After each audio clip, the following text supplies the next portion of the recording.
Well, hello, my name's Kent Hovind. I live here in Pensacola, Florida.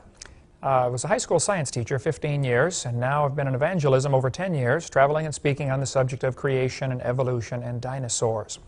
It's my great privilege to get to do debates with various people who do not believe the Bible. I've debated against atheists and agnostics and skeptics and professors of various fields of science. I defend the biblical worldview as being scientifically accurate and historically correct. In this debate you're about to watch, I'm debating a former preacher turned atheist. Farrell Till has a paper called, I think, the Skeptical Inquirer or something like that, up in Peoria area where I'm from. And he's been very vocal in his rejection of God's Word. And so we had a debate there in Pekin, Illinois, on the topic of, is the biblical flood and all the accounts of the Bible flood and Noah's Ark, is it scientifically accurate? And I'm sorry for the quality of the debate. It's a little bit poor quality. It wasn't a super duper camera, and it wasn't the best we could do, but we'll do better next time. But I hope you enjoy the message anyway, as you'll see Farrell Till, a former Church of Christ, calls himself a former Church of Christ preacher. I think he was just a missionary on the mission field, representing the Church of Christ for a while, but now he claims to be an atheist, and you'll see as we've debated. If you watch my video series, you'll see some of the questions that come up in this debate that do not get answered for lack of time are answered on my debates, on my regular seminar series. And please feel free to call if you have any questions. We'll be glad to help. We'd be glad to answer any questions you have. We defend the biblical view against all comers. If you read something on the internet or on the World Wide Web that blasts me for some reason, well, at least give me a chance to defend myself. Give me a call. I'm normally in the office Thursdays and Fridays. My phone number and address will come up on screen, and you can call or write. We'll be glad to answer your questions. Hope you enjoyed the debate now.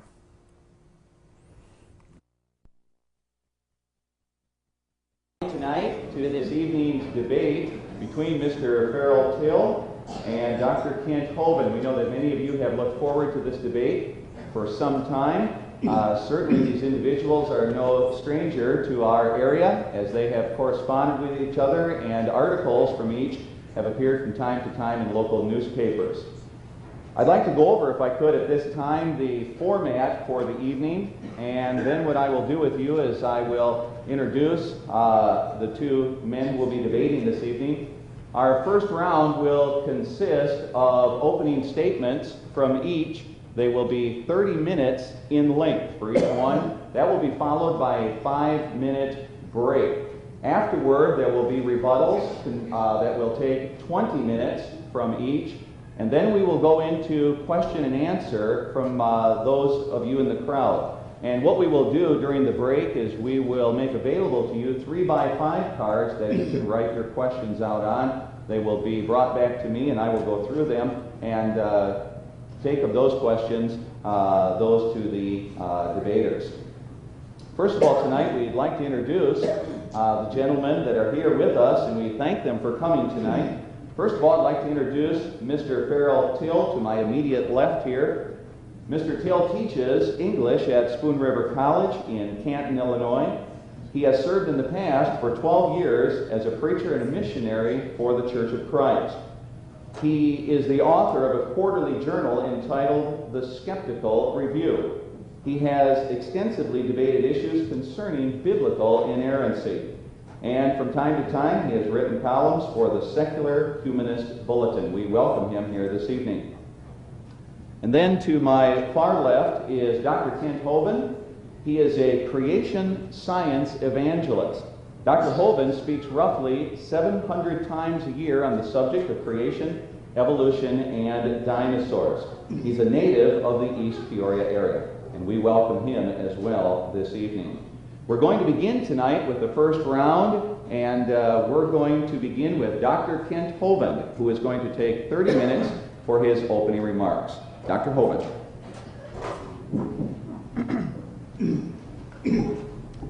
Well, thank you so much. It's good to be here. I wish it was under different circumstances. Had to have a funeral for my father today, but he was ready and anxious to go, so that was more of a joyous time than anything. My name is Kent Hovind. I was a high school science teacher 15 years. I became a Christian 24 years ago, almost 25 years ago, and I started going to church and began reading the Bible. And I tell folks without apology right up front, I believe the Bible is the infallible, inspired, inerrant Word of the living God. I believe it from cover to cover, and it's not just a blind belief. I believe it because the more I study it, the more it verifies itself to me. And I know there are skeptics and scoffers. Well, the world has always had those. And the subject, we're going to limit it tonight. When Mr. Till and I have been corresponding and calling each other about what this debate should focus on, we decided to center it on just the accuracy of the biblical account about the worldwide flood in Noah's day.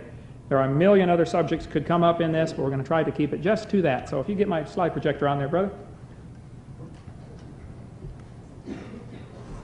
The Bible warned us in the book of 2 Peter, chapter 3, and verse number 3, that in the last days, scoffers are going to come. Let me turn this mic so I can see that also. 2 Peter, chapter 3, verse number 3.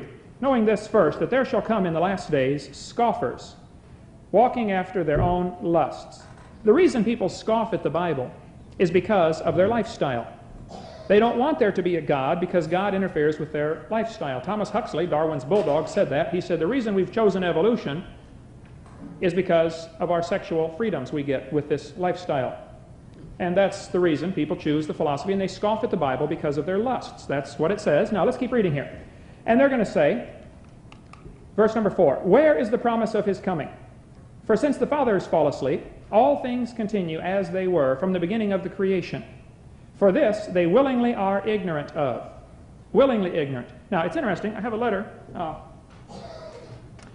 Mr. Till and I were corresponding, and he wrote a letter back to me July 29, 1993. I told him that the reason skeptics have to have a debate situation like this is because if they just had a meeting on atheism, they couldn't get a crowd together.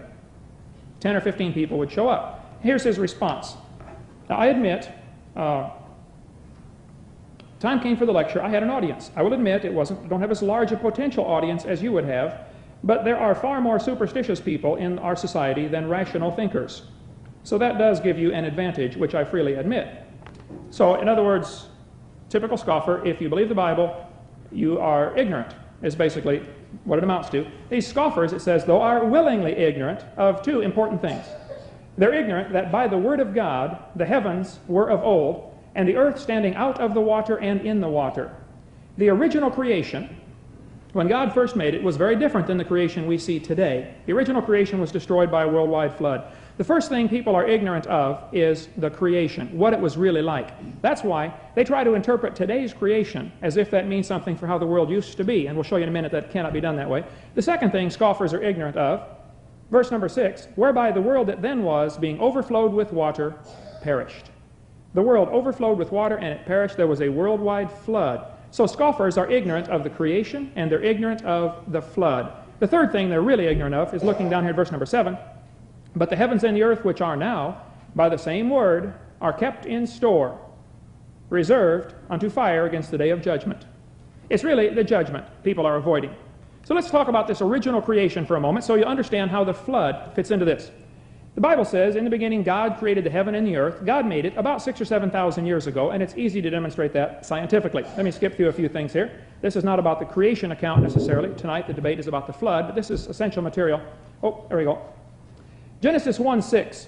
God said, let there be a firmament. The word firmament, shown later, means an atmosphere, a place where the birds fly. It mentions that in verse number 20, Genesis 1:20. The fowl fly in the open firmament of heaven. So the firmament is a place where the birds fly. Back in Genesis 1:6, God said, let there be a firmament in the midst of the waters, and let it divide the waters from the waters. And God made the firmament, and divided the waters which were under the firmament from the waters which were above the firmament. 2 Peter says scoffers are ignorant of how God made the heavens. The word heaven is plural in 2 Peter chapter 3. There were three heavens. The first heaven is where the birds fly. Second heaven is where the sun, moon, and stars are. We call that outer space, mentioned in verse number 14 off the screen here. Second heaven, Genesis 1:14. And the third heaven, apparently, is where God lives. Apostle Paul said he was caught up to the third heaven in 2 Corinthians chapter 12. So there are three heavens. There used to be a layer of water above this first layer, above the atmosphere. And that's not uncommon. And many of the planets in our solar system have a vapor barrier, have a canopy, a cloud cover. And the Earth itself has 6 or 7 different layers to the atmosphere. There used to be a layer of water. Psalm 148 talks about the waters that be above the heavens. When God first made this world, there was a canopy of protective water above the atmosphere. The purpose being to shield the Earth from outer space cosmic radiation, and also to provide greater air pressure, and to give the Earth the greenhouse effect. So everything grew enormous in the pre-flood world. It filtered out the radiation. I'll skip through some things here from my normal presentation that I do at churches. Today, people are rarely over 7 or 8 feet tall. Robert Wadlow is almost 9 feet tall, extremely rare. But pre-flood skeletons have been found of people like this one found in a coal mine in Italy. This one is 11 feet 6 inches tall. There were 7 or 8 12-foot skeletons found in a coal mine in West Virginia. Now, the evolutionist wants you to think man started off small and we're getting bigger and better and stronger and smarter, and we are the gods of this universe. The Bible says we were made in God's image. Man may have been 10, 12, 14 feet tall before the flood. They were living 900 years. It was a different world. In that pre-flood canopy, under the pre-flood canopy, people and animals grew to be huge. Go ahead and skip up there, if you would, through all this, up to whatever number's next. Not only were the people much bigger before the flood, the animals were much bigger. Fossils of nearly every kind of animal alive today have been found in fossil form that are huge. Rhinoceros, 18 feet tall, have been found. Now, the evolutionist says, the scoffer says, well, this was during the Jurassic period. There's no such thing as a Jurassic period, but this was in the pre-flood era. Animals were huge. Dragonflies with 36-inch wingspan have been found. Grasshoppers, 2 feet long. Cockroaches, 18 inches long, have been found fossilized. Cattails, 60 feet tall. I'll scan through this quickly. Beavers, 8 feet long, have been found. Giants of all sorts have been found. Giant sharks, giant turtles, giant birds, 13 feet tall. Skeletons of enormous proportions compared to today's standards have been found. The Bible-believing creationist, like myself, says this was in the pre-flood era. From the creation until the flood, for 1,600 years, it was a different world. Things grew huge. Everything was giant. Even the lizards grew to be huge. The lizards were the dinosaurs, because lizards never stopped growing. Lizards in the pre-flood Garden of Eden conditions would grow to be enormous, and we have lizards of all types today that are miniature dinosaurs, and most of my research in cryptozoology has been on even some of the bigger dinosaurs, 25, 30 feet long, that are still alive, like Loch Ness Monster, Lake Champlain Monster, Mokele-Mbembe, Ogopogo, and Lake Okanagan, and I can go on for hours just on that subject. There are some dinosaurs still alive. Go ahead and skip up to the next one there, if you would, brother. I'm not saying there's millions of them, but there's a few, and the whole scenario of evolution is insane.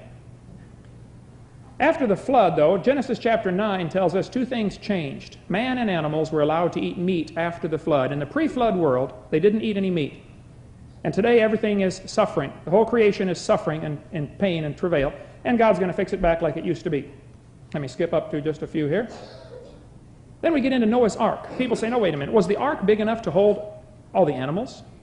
I believe even dinosaurs were on the ark. I've got a model here.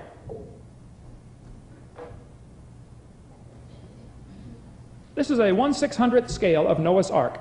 I got N-gauge animals from a local hobby shop. They are too large for the ark scale. The ark should be 6 feet long in order for these animals to be the right scale. Inside here I have 21 different interesting observations about Noah's Ark that you may want to read before you decide the story is not true. Some interesting things. For instance, if Noah was 10 or 12 feet tall, like he may very well have been, he lived to be 950 according to the scriptural account, then the ark built by his cubit would have been much bigger. A cubit is from your elbow to your fingertip. I'm only 6'1", and my cubit is 21 inches. The standard cubit they use to measure things is 18 inches. Even with an 18-inch cubit, a small ark, there was plenty of room, because Noah only had to bring, he could have brought the babies, bring young ones. That would be the obvious conclusion. I figured that out. I'm only 40. Noah was 600. I'm sure he figured out bring babies. Just be sure to get a pink one and a blue one. And they would be smaller. They would live longer after the flood's over, and that's why you're bringing them to begin with. So bringing young on the ark would conserve an awful lot of space. Plus, you only had to bring 2 of each kind, not 2 of each species. I taught biology for years. I'm very familiar with the classification system. But the skeptics will always say, well, you know, there's X number of species in the world, and they couldn't all fit on the ark. Well, now, just a minute. True, there are 250 varieties of dogs. But Noah only had to have 2 of the dog kind on the ark. The Bible says he brought 2 of each kind. That would include the foxes, the wolves, the coyotes, the hyenas, and the dogs, all in 2 animals.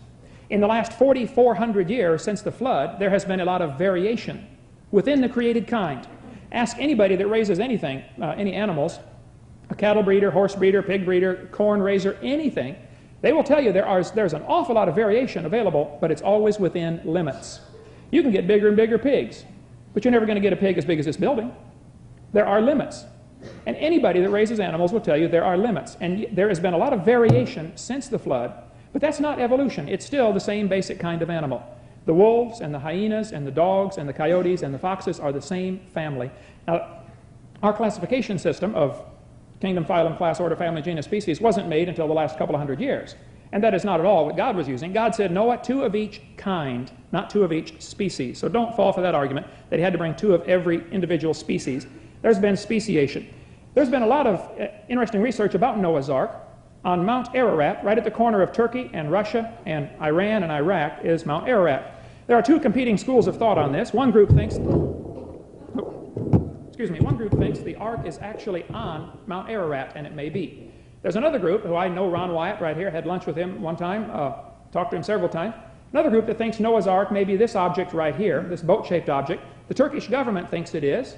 They think the Ark has collapsed in on itself and folded out. The structure there that I just showed you is 515 feet long, which is exactly 300 Royal Egyptian cubits.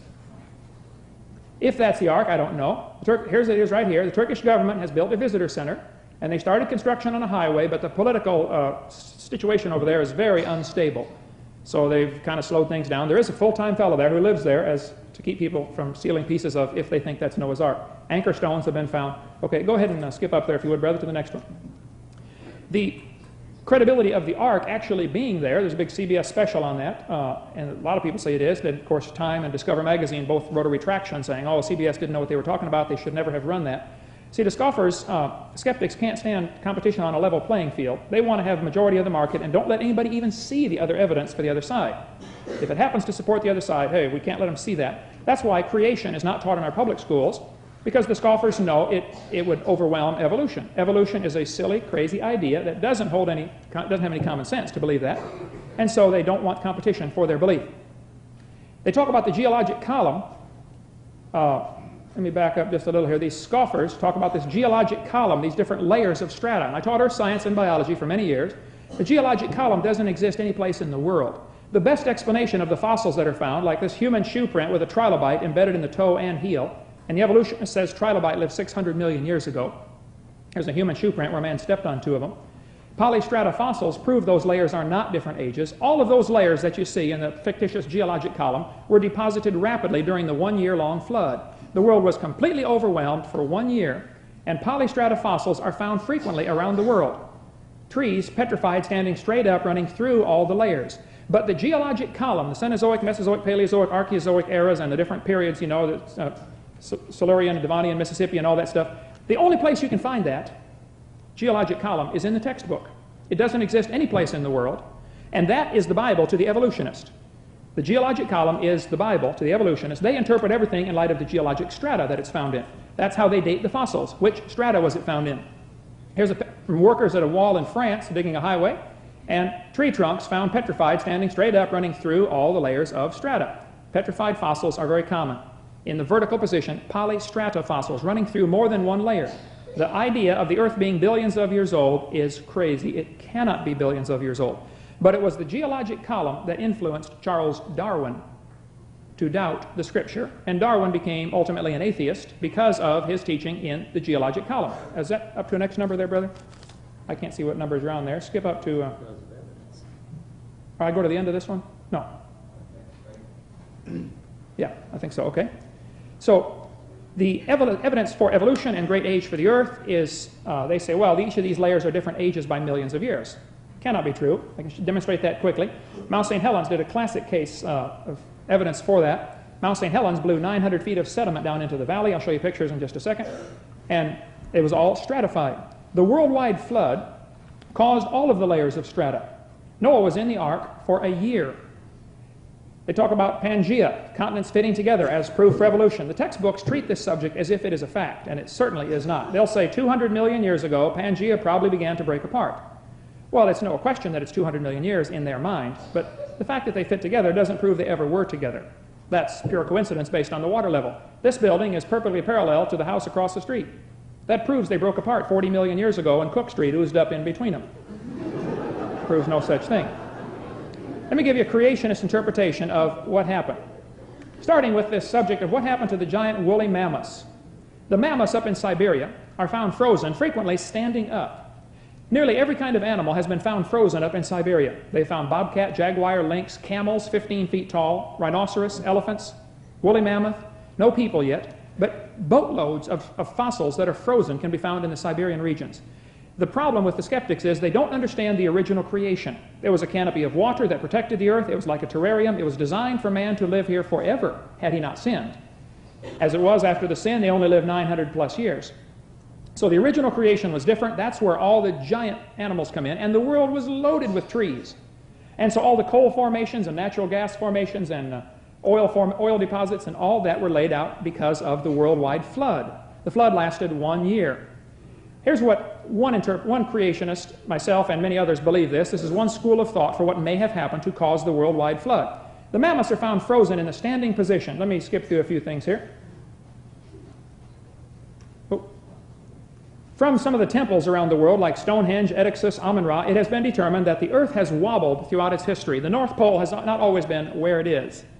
The earth today is tilted over 23.5 degrees. I believe this happened because of the flood.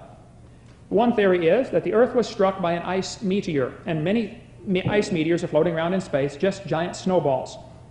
If an ice meteor came close to the earth, or through our solar system, some of the fragments may have been pulled off, and that might explain why Saturn, Uranus, and Neptune all have ice rings around them. They may have been spun into centrifugal orbit because of the ice meteor coming through. That may explain the craters on the moon. Lots of craters and even flow formations on the moon where water was flowing, and on Mars, but yet no water. It may have been hit by an ice meteor and then subsequently vaporized. It's just a theory, but because ice at low temperatures, 300 to 400 below zero, is magnetic, the ice, as it came closer to the Earth, it may have blown apart, and the stronger magnetic field the Earth used to have would suck the ice particles to the North and South Pole. And 300 and 400 below zero ice would freeze the mammoths rapidly, food still in their teeth, still in their stomach, undigested. The magnetic North Pole seems to be the center of the ice age, not the geographic North Pole. So the magnetic North Pole seems to have had something to do with the so-called ice age. The South Pole has 14,000 feet of ice, and yet it never snows at the South Pole. It's considered a desert. So either it took millions of years to accumulate 14,000 feet of ice, or it was all dumped there rapidly. While the volcanoes are going off and the ash is being mixed in, you would get thousands of layers of ice and ash and a mixture of all sorts of things at the South Pole, rapidly. The mammoths, as it began to snow, were buried, died, suffocated, found with their food in their stomach, still green today. The meat is still edible today. I stayed at a man's house in Canada a couple of months ago. His dad was up on the north slope of Alaska. They ate mammoth meat. Been buried 4,400 years since the flood would be the creationist interpretation. As the ice went, excuse me, as the ice went racing out across from the poles, from this ice dump, it would carve out the glacier effects that we see, the huge scratches across the Canadian Shield and the Matterhorn and the obvious glacial effects across the northern and southern parts around the world. The world then, covered with two giant ice spots, would have two cold waves that would come off and cause that canopy of protective water to collapse. And it rained 40 days and 40 nights like the Bible says. The water came from this ice barrier. Also, the Bible says the fountains of the deep were broken up. Now, everybody knows within the crust of the earth there is enormous volume of water. Volcanoes frequently shoot out steam and water, millions and millions of gallons.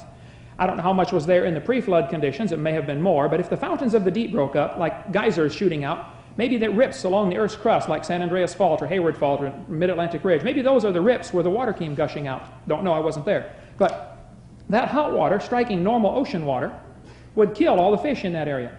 You would have thermal shock, explaining why fossils are found, like the diatoms, are found in huge, thick layers. In Lompoc, California, the diatomaceous earth is 1,500 feet thick.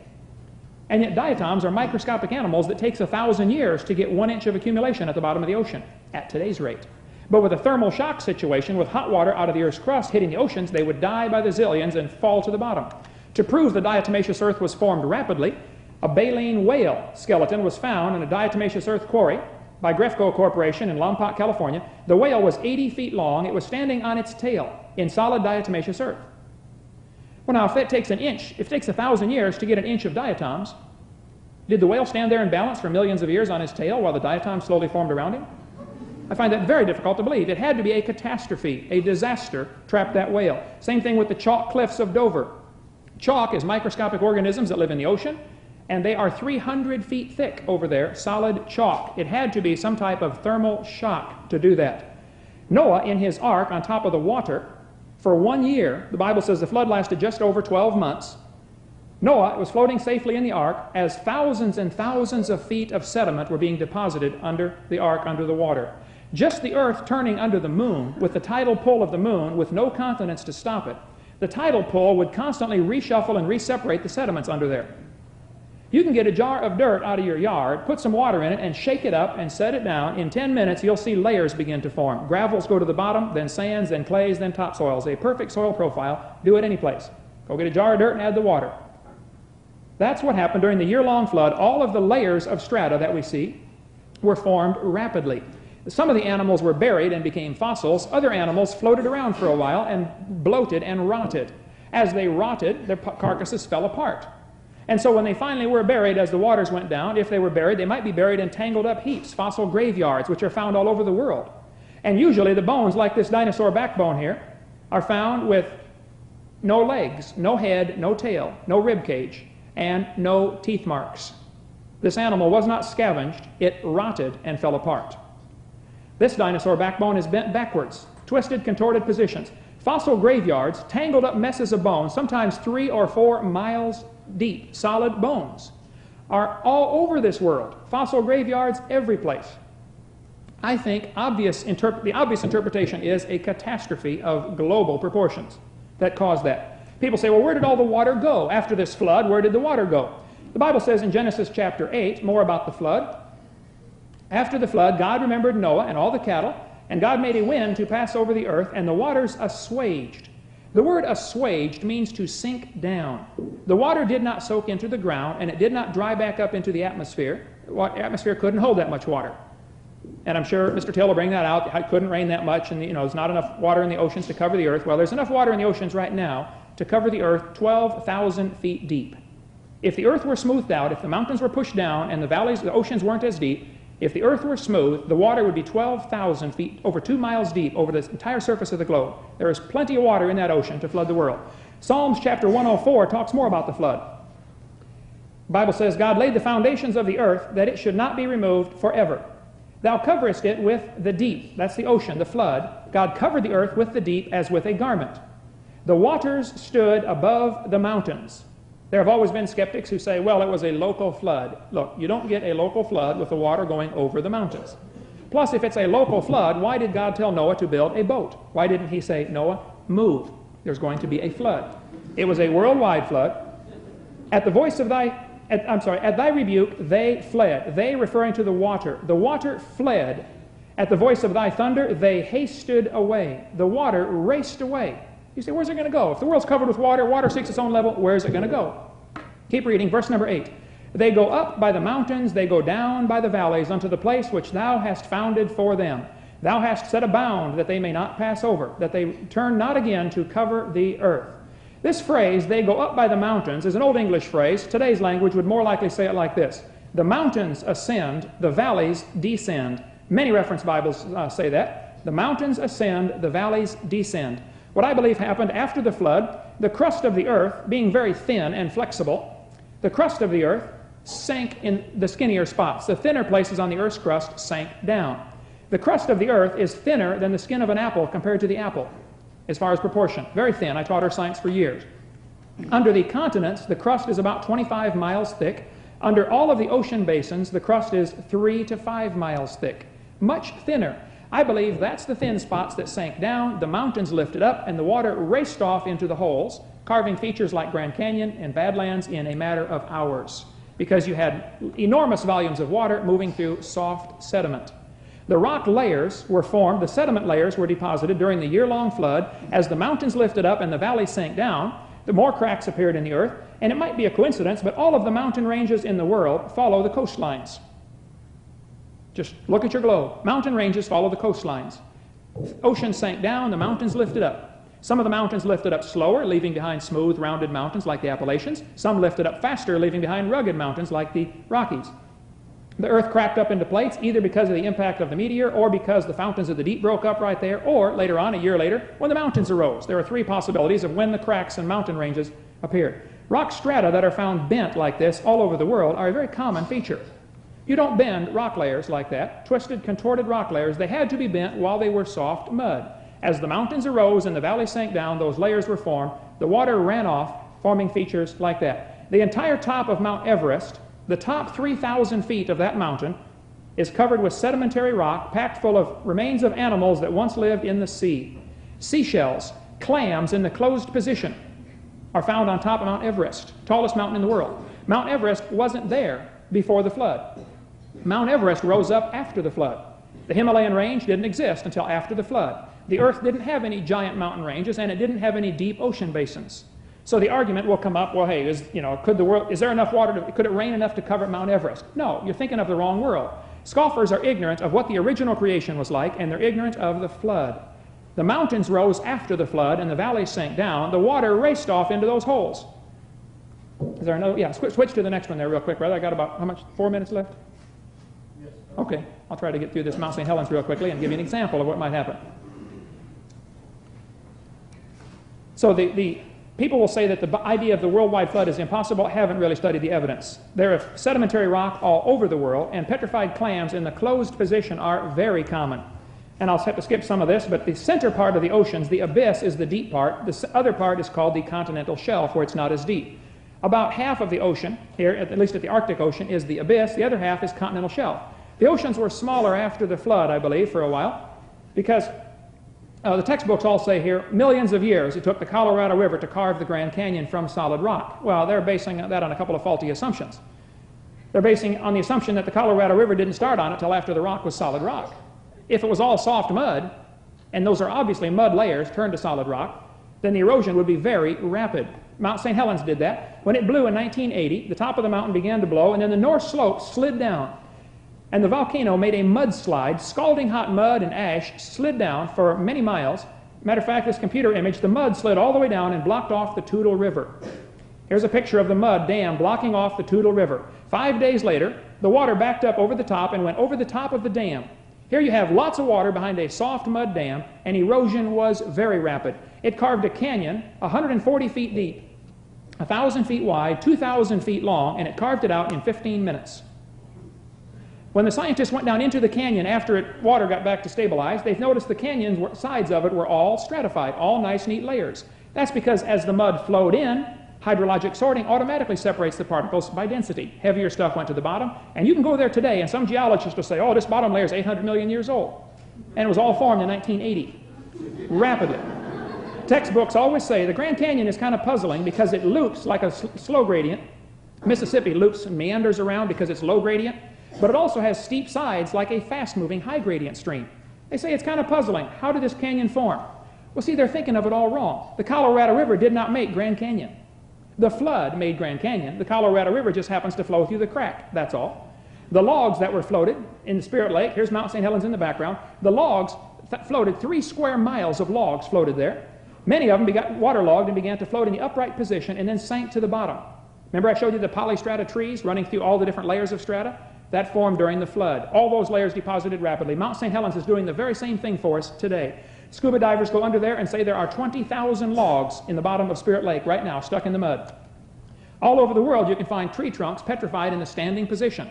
Yellowstone has hundreds of them. If they fall over, they will break. And you go through any petrified forest and you'll see the tree probably petrified standing up and then fell over a couple of hundred years later. I think my time is up. After the flood, the waters assuaged and the waters returned from off the earth. The water, as the mountains rose and the valleys sank down, the water would tend to race back and forth for a while. It says that in Genesis chapter 3.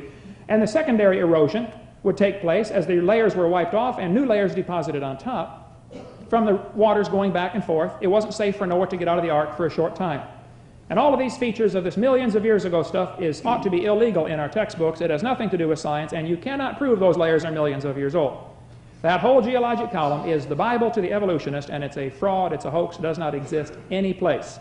That book, the Bible explanation, the worldwide flood, is the best, most reasonable explanation of all the features we see on this world today. Thank you so much.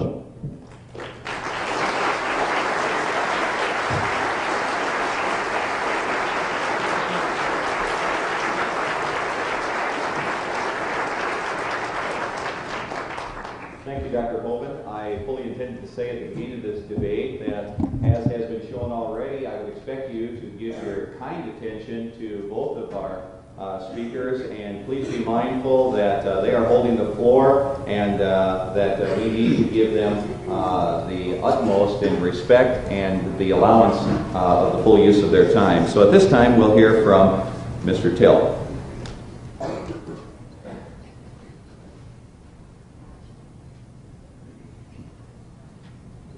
Dr. Hovind, Mr. Helen, and ladies and gentlemen. I want to begin by expressing my appreciation for the opportunity to be here. I think it's very commendable that this congregation is willing to invite me here because it has to know that I'm going to say some things that are directly opposed to what this church stands for. And I wanted to express my appreciation before anything else was said. I also extend my sympathy to Dr. Hovind on the death of his father, which many of you perhaps knew even before he mentioned it. As one who experienced the same loss in his life, I know what he must be feeling. And I appreciate his keeping the commitment to be here, even though that tragedy happened in his life. Be that as it may, I hope the audience will understand that this is a public debate and that we are both very firmly committed to what we believe. And I hope none of you will think that if I press the issue that I am in any way attacking him personally, because that is not my intention. One thing that I regretted was that he did not read and define the proposition, and after listening to his speech, I think I know why. I think he wanted to discuss his creation science theory more than he wanted to debate the proposition that we agreed to debate. That proposition reads like this: the Genesis story of the worldwide flood is scientifically accurate in all of its details. The word scientifically is a key word that needs definition. Obviously, this word comes from the noun science, and science is an investigation, examination of scientific phenomena. Scientific phenomena are those things that occur naturally according to the interaction of the laws of nature. And if you would read the very first verse with which the story of Noah's flood begins, you'll see that he has a big problem on his hands. If you have your Bibles with you, turn to Genesis 6:13, and let's notice what it says. And God said to Noah. And God said to Noah. When you have God speaking to men, and when you have men speaking to gods, you have left the realm of the natural and you have entered the realm of the unnatural or the supernatural. So we see that the story of Noah's flood begins with a fact that cannot be considered scientific because it has nothing at all to do with the laws of nature. And he also referred to the place in the Genesis story where it says that God sent a wind to dry the surface of the earth. If God sent a wind, then this was not a natural phenomenon, and therefore it cannot be a scientific detail. I want you to understand that his commitment is to prove that all of the details in the Genesis story of the flood were scientifically accurate. And I saw a little effort on his part to say the Genesis story of the flood says this, and here's why it can be considered scientific. And the Genesis story of the flood has to say this, and it can be considered scientific because of this, and this, and this. That was what I expected him to try to do. I'm going to show you in just a minute how that it's absolutely impossible for this event to have occurred as it is recorded in the Bible, and that we can absolutely know that it was impossible for this event to have occurred as the Bible records it. But first I want to make some comments on the remarks that he made. He said the reason why people reject the Bible is that they want to live a loose life. Well, I sort of consider that to be insulting, and I'm not even going to bother to comment on that. But it's not the first time that people have said that to me. And I'm perfectly willing to compare my morality to his or anyone else who claims to be a Christian any time that people want to do that. He read from Genesis 1, and he told us that there was a canopy of water above the earth back then. What was his evidence? What was his scientific proof that such a canopy of water existed at that time? I didn't hear him present any such proof that such a thing as that existed. He showed us some slides to indicate that animals were huge in the past, and I'm not going to deny that that is so. I know that animals tended to be large in the past. After all, we have the age of the dinosaurs. But that is a far cry from proving that people lived to be 900 years old, as the book of Genesis tells us that they did. But be that as it may, none of this has anything at all to do with the Genesis flood as it is recorded in the Bible, and that is the thing that he is supposed to be proving. I was very happy to see him refer to petrified trees that have been found standing in place. And I was a little bit surprised that he referred to Yellowstone Park as an example of a place where you can go to find these. I just wish that he had tried to go more into detail on what is found at a place called Specimen Ridge in Yellowstone Park. At Specimen Ridge, there are 27 petrified forests standing on top of each other with a layer of volcanic ash in between. And these are not trees that floated in the water during the Great Flood for a period of time and then sank to the bottom standing upright. Because geologists have discovered that many of these trees are in place with their root system petrified in the layer of rocks that they are sitting in. And 27 forests with a layer of ash, one on top of the other, are to be found in this place. Many of the trees have been examined, and the rings indicate that the oldest were 500 years old in each layer. We'll multiply 27 by 500 and you get more time than his creationist theory will allow. And also it's a known fact that it takes about 200 years for a volcanic deposit to decay so that it's suitable for plants to take root in. So you multiply that into your formula and you see you have about 20,000 years, and that's just about 2 times too long for his creationist theory. Anyway, in the time that I have, I want to develop a point, and I want you to listen very carefully to this. He showed you a model of the ark, and I'm going to prove to you that it is impossible that any such boat as that was ever made. God said to Noah, that is unscientific. But what did God say to Noah? Well, he told him to build an ark, and he told him to make it, and I'm going to translate everything into feet. He told him to make it 450 feet long, 75 feet wide, and 45 feet tall. Could a man living back at that time have built such a boat as this? To put this in its proper perspective, I'm going to ask you to imagine this in a modern setting. Let's say that you're a member of a family of 8, because there were 8 members in Noah's family. And let's just assume that God appeared to you one day and he said, I'm going to destroy the world by a flood, and I want you to build a boat out of gopher wood, whatever kind of wood that was, and I want you to make it 450 feet long, 75 feet wide, and 45 feet high. You would have a tremendous advantage over Noah.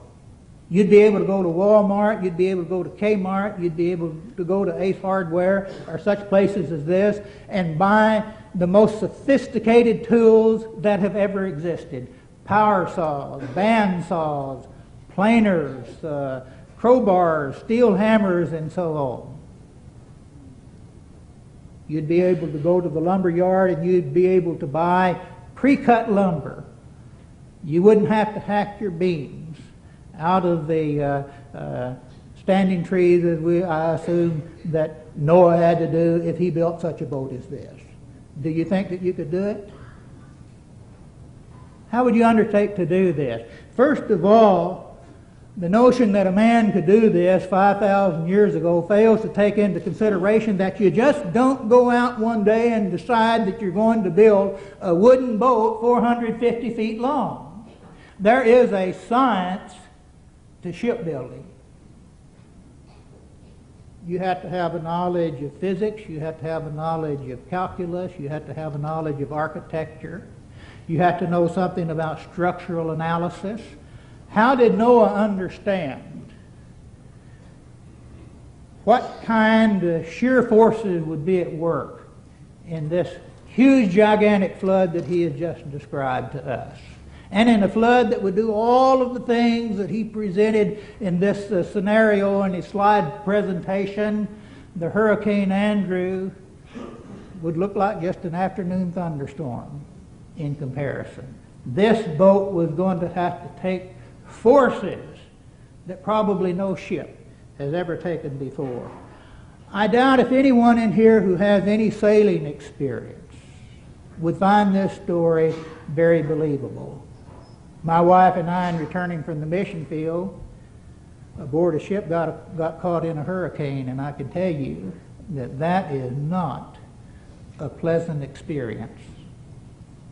And when I think back on that, I can think about a giraffe being in the ark, being slammed against the wall because we had to be strapped into our bunks to ride out the storm, because if we tried to get up, we would be slammed against the wall. So how did Noah know how to do this? Well, the fact is, friends, he couldn't have done it because it can't even be done today. And I want you to listen very carefully to what I'm going to say. And I hope that Dr. Hovind will address this issue when he comes back for his second speech. I'm going to say it again. A wooden boat 450 feet long that's seaworthy cannot be made. The longest wooden ship that was ever made at the height of the shipbuilding industry in the last 2 centuries was 377 feet long. The name of that ship was the Rochambeau. And after it was built, the builders found that when it was put into the water and they tried to sail it, that it moved with an undulating or a snaking motion that caused warping of the hull and serious leaking. They tried to correct the problem by putting straps of steel diagonally along the sides, but still they were never able to use that ship in deep water. They had to settle for short coastal hauls. The United States government from 1900 to 1909 built six masters. They were called six masters because they were equipped with 6 masts. The longest of these was the USS Wyoming, that was 322 feet long. Noah's Ark, presumably, was over 100 feet longer than that. They had the same problem, even though they tried to reinforce with the diagonal strips. They found that the undulating movement through the water caused so much warping and stress to the hull that bilge pumps had to operate continually. Now, this was at the height of the shipbuilding industry. It was precisely because of this factor that the shipbuilding industry turned to steel and abandoned wood, because they discovered that about 300 feet is a maximum length for a wood ship, and when you pass that limit, you experience the problems that I have just described to you. I hope you have paper and pencil with you, because I'm going to give you some references to check. You won't be able to check them tonight, but those of you who know Dr. Hovind, I hope you will contact him and ask him to give an explanation for this. You won't find these in your library, I'm sure, but most libraries now have a system that we call interlibrary loan. And if you ask the library through this system to get the books for you, they should be able to do it. Go and ask for a history of technology that was published by Oxford University Press. Request Volume 5. Turn to page 355, and in an article entitled Shipbuilding by A.M. Robb, you will see this 300-foot limit factor discussed and verified. Also request the British shipbuilding industry from 1870 to 1914, published by Harvard University Press. Pages 13 and 14 in that book, you will see verification of this 300-foot factor for wooden ships that I'm talking about. And you can also request American Ships, written by Alexander Lang, L-A-I-N-G. He will discuss this factor, or he does discuss this factor on pages 403 to 409. And in that section, he quotes John J. Rockwell, who was the designer of the 6 masters that I talked about a moment ago, including the USS Wyoming. And Rockwell said, quote, 6 masters were not practical. They were too long for wood construction. Now, you've seen Dr. Hovind pull a stunt that is very familiar to me. I've had a lot of debates, and my opponents have done this repeatedly. They do it in just about every debate. They try to dazzle the audience with a lot of charts, with a lot of slides that they don't take the time to explain. And they want to leave the impression that they are just overwhelming the opposition with their evidence. But the book of Genesis said, and God said to Noah, you make an ark that's 450 feet long. I want him to explain to us how Noah was able to accomplish that scientifically, since the best shipbuilders that the world have ever known were not able to go beyond 300 feet and make a seaworthy vessel. You know, creationists like to talk about their expeditions to Mount Ararat. In the first place, I wonder why they're going to Mount Ararat, because the Bible doesn't say that the ark came to rest on Mount Ararat. It says it came to rest on the mountains of Ararat. And Ararat was a nation at that time that is now occupied by what is known as Armenia. They might be looking in the wrong place for their boat. Maybe he'll want to talk about that. I don't know. But, you know, I have a suggestion for them. Of course, they're free to approach their subject the way that they want to. But I think their time would be spent more practically if they would just go to Walmart, Kmart, and get all those tools that I talked about. Go to the lumber yard and get their pre-cut lumber and build a boat to those specifications and put it in the ocean off the coast of Florida and wait for a hurricane like Andrew to pick up a lot of steam, and then just sail that sucker right into it, load it down with giraffes and elephants, and then have a look at the cargo after it rides out. Something like that. if the thing is even afloat after then. 10 minutes. How in the world are they going to make a boat like that? Since there was not anyone able to do that at the height of the shipbuilding industry. This is a factor that he has to explain to you.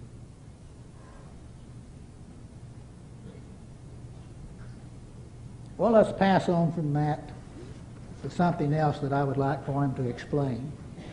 Of course, he gave you the creationist line about, well, Noah didn't take aboard representatives of every species. He took kinds. He took kinds.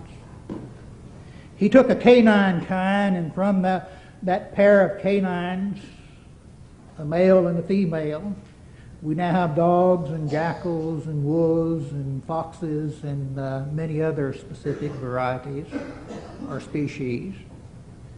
And he took one deer kind, and from that we now have a moose, and we have a caribou, and we have a white-tailed deer.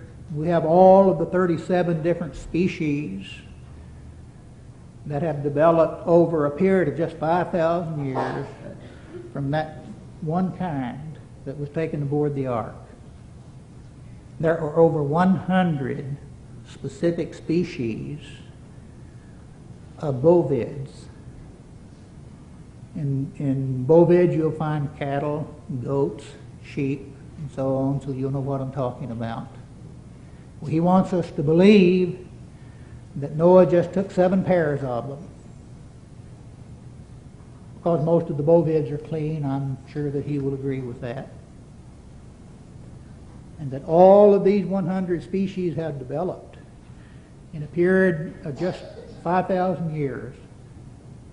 My friends, he ridicules the evolutionists, but there isn't an evolutionist in the world who would stand before you and say that change that dramatic could take place in such a short period of time.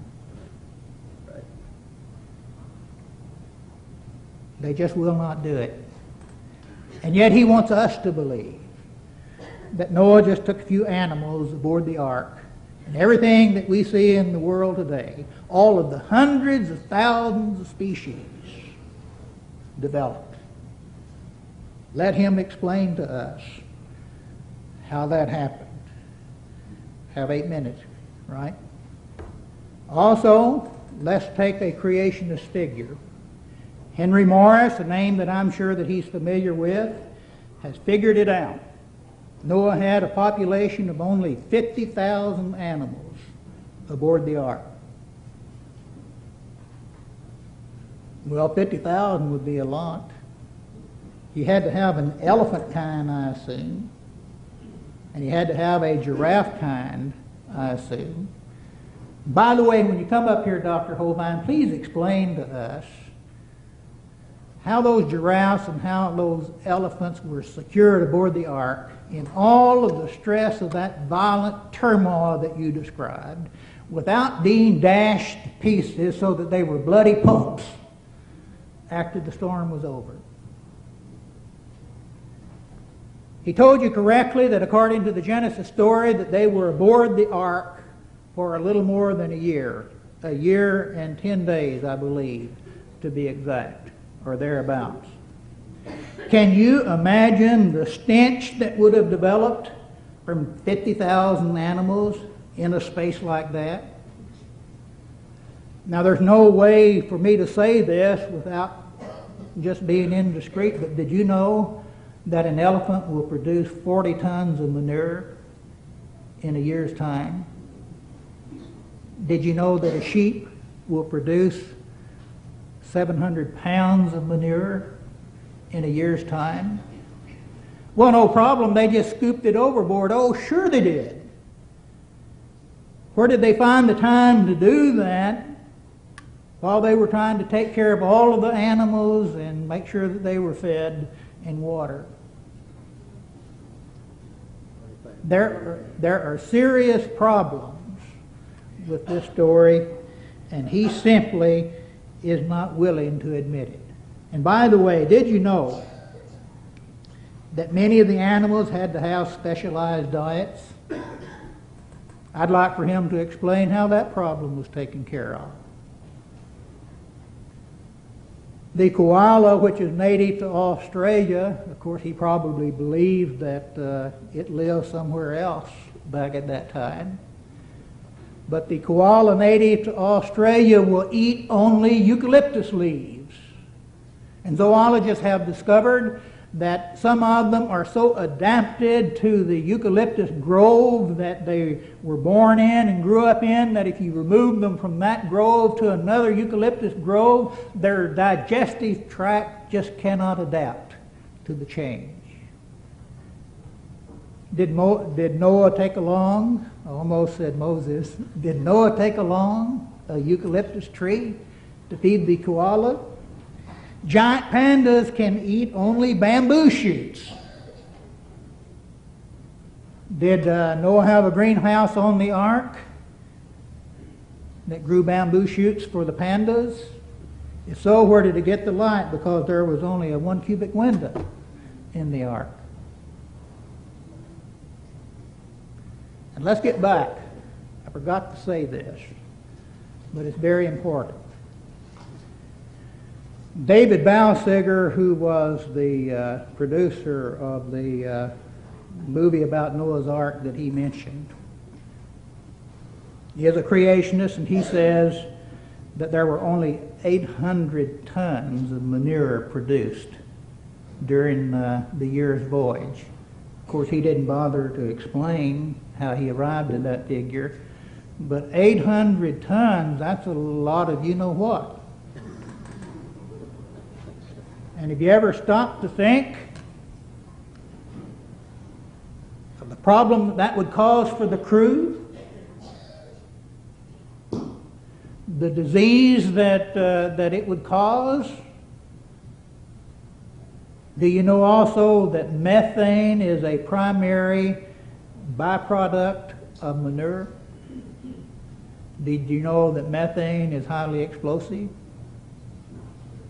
Have you ever stopped to think that the first time that Noah or a member of his family lighted a lamp down in the lower decks to feed those animals, after that much manure had accumulated and methane gas from it, that it would have blown the ark to smithereens?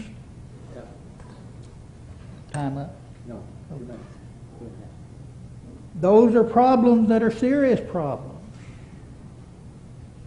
And he needs to give you explanations that can be accepted on a scientific basis. And in the 2 minutes that I have remaining, I want to talk to those of you in the audience who are sitting there thinking, oh, that's no problem to me. It's no problem to me that shipbuilders were not able to build a ship that was seaworthy, that is a wooden ship beyond 300 feet, because God could do it. That's right. But how scientific is that? God could have waved the magic wand and made it so that the animals aboard the ship would have produced no manure to contaminate. How scientific is that? You see, that's the thing that he's got to explain to us. I'm going to read it to you again. Over the telephone, we agreed to this proposition, and I sent it to him through the mail. I put my signature to it.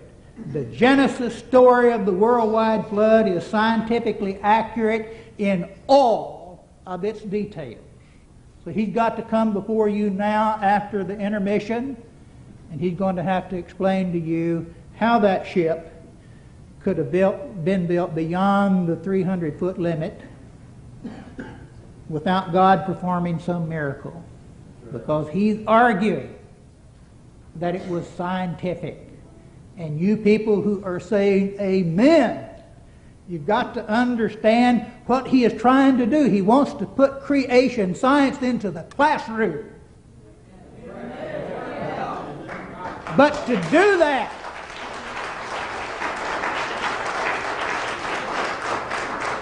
But to do that, you've got to make it science. You can't explain everything on the basis of, well, God could take care of it, because that is not science.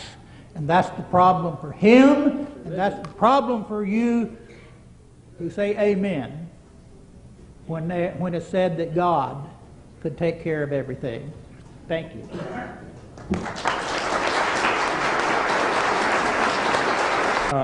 This flood account could not be scientific because it starts off with God speaking to man and man speaking to God. We left the natural world, and his connotation is if it's not observable, testable, demonstratable, scientific,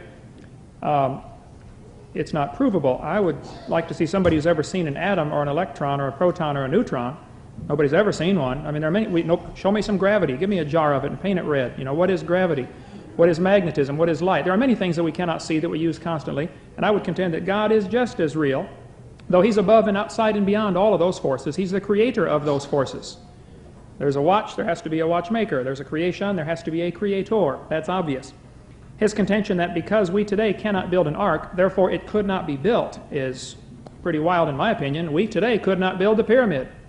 70-ton stones up near the top of that pyramid, 480 feet off the ground. Nobody in the world today knows anything. Nobody can figure out how they built that. Therefore, by his logic, it isn't there. Yeah, I believe it is. Just because we today don't know how they built it doesn't prove it doesn't exist. I think the pyramid's a classic example of that. As far as he mentioned, I'm just trying to answer his questions that he brought up here so he doesn't accuse me of not answering the questions. I didn't get time to get the whole quote down. Something about it was insulting to his belief. I would like to remind you of the insults in his letters, accusing anybody who does believe the Bible of being ignorant, or I could get the exact quote out of his letter here, but he is also very insulting, and I don't mean to insult him. I want to be sweet and kind. My motive is to strengthen your faith in the Word of God and to win him to the Lord. That's what I would like to do. He's not the enemy. He just works for him. Then he mentioned Specimen Ridge. Specimen Ridge does have 27 forests, and his logic was classic here. He said the root system was intact. I don't know where he got his research there. I just finished reading an enormous book just about Specimen Ridge and about the 27 fossil tree layers found there, tree levels found there. The worldwide flood could indeed have done that. It is interesting that none of the trees are more than 500 years old. A worldwide flood would have deposited trees in many layers, loaded with ash and volcanoes going off at the same time. And the trees have a root system out just a few feet, and then all of the roots are broken off. None of those trees have an intact root system. They were all yanked out by the roots, just like Mount St. Helens did. Exactly. Go scuba diving under the log mat at Mount St. Helens, you'll see the exact same thing today. It's proving it all over again. And then he says, because there are 27 layers, and the trees are 500 years old, simple mathematics, you can multiply those two together. You're assuming now that all those trees are different, come from different forests. Many of those trees, and I can show you the picture again if you'd like, one tree will be running 6 or 8 or 10 feet tall. The next tree starts 3 feet higher than the one right next to it. And yet the tree is 10 feet tall. So they're all running through the same layers of strata. All of those trees, I would contend, were deposited in a 1-year-long flood. All 27 layers were deposited rapidly. So to multiply 27 by 500 and to say that proves the Bible isn't correct is very faulty logic. And then you assume, of course, that the people 4,400 years ago in the pre-flood world were ignoramuses. I would say we today, by their standards, would be the ignoramuses. Adam walked with God, for one thing. Adam lived 930 years. He accumulated knowledge that could be passed down from generation to generation. Noah's daddy, Lamech, could have known Adam. Adam was still alive when Lamech was here, according to the dates given in Scripture. So there was an enormous amount of accumulated knowledge, and the people at 900 years of age would learn an awesome amount. Plus, in the pre-flood environment described by the Bible, where they lived longer and the animals grew bigger, increased oxygen, especially during fetal development, causes much higher IQs, and the people probably had IQs of 300 or 400. I can't prove that scientifically, but they did some enormous things, some incredible things back then, and all sorts of fossils have been found. I talked to a man 2 weeks ago who worked in a coal mine. He was working in front of the shovel as they were scooping out the coal, and they found a cable, a braided rope cable, similar to what we use today, but it was stainless steel, found embedded in the coal, 200 and some feet long. Gold bells have been found in the coal. Gold chains 6 feet long found in anthracite coal in Wyoming. All of these things documented. Man and animals, and all these animals that died in the flood were very advanced. The men were, and had all sorts of things. The Bible says the pre-flood world, the people were artificers of brass and iron, They had iron before the flood. His contention is Noah couldn't use any iron. Ron Wyatt, the pictures I showed you of Noah's Ark, if Ron Wyatt has it, is not on Mount Ararat. It's in the mountains of Ararat, like he mentioned. It's 12 miles from the actual mountain, Mount Ararat. The little valley it's in is called the Valley of Eight. And there's a little village there called the Village of Eight, and nobody knows why the village is named that or the valley is named that. But it might be because that's where the 8 people got off the ark. Ron Wyatt found rivets, iron rivets, about the size of my thumb and about this long. I held them in my hand, badly rusted, some of them not too badly rusted, iron rivets. Noah may have bolted that ark together. If the pre-flood trees were growing huge, like everything else was growing huge in the first 1,600 years, Noah had giant logs to work with. And it took him 120 years to build the boat. And God gave him the instructions of how to build it. And it wasn't designed to go anyplace. It didn't have to sail like a 300-foot long ship has to sail someplace. It just had to float. It was a barge. Where was there to go, for one thing? I mean, the world's covered with water. So Noah only had to float. It could easily be done. And the contention that because we can't do it today, I would go back to the pyramid analogy, that's faulty logic. As far as the science of shipbuilding, Noah's Ark, according to the scriptural dimensions, was a ratio of 6:1, which is the perfect ratio to withstand storms. 6:1 ships, and that's the way most of the ships are built, to approximately that length to width ratio, because they automatically face into the waves and they can't get capsized that way. Many tests have been done on models of Noah's Ark, and they indicate that ark could have stood waves of 200 feet. That's what the analysis shows in the tanks that they test these ships in. And then, of course, he assumes that I love the way he always gave the extreme examples of, well, what about all these giraffes and elephants? Was the ark full of giraffes and elephants? I mean, the average size of an animal today is smaller than a sheep if you average all the animals. Why pick the extreme of a giraffe and an elephant? And again, I go back to say, well, Noah could have brought babies, could have brought young ones. That would be the obvious thing. I would do that. I'm only 40. I'm sure Noah figured that out. And God brought the animals to Noah. Noah didn't have to go get them. It's what the Bible says. God brought the animals to Noah.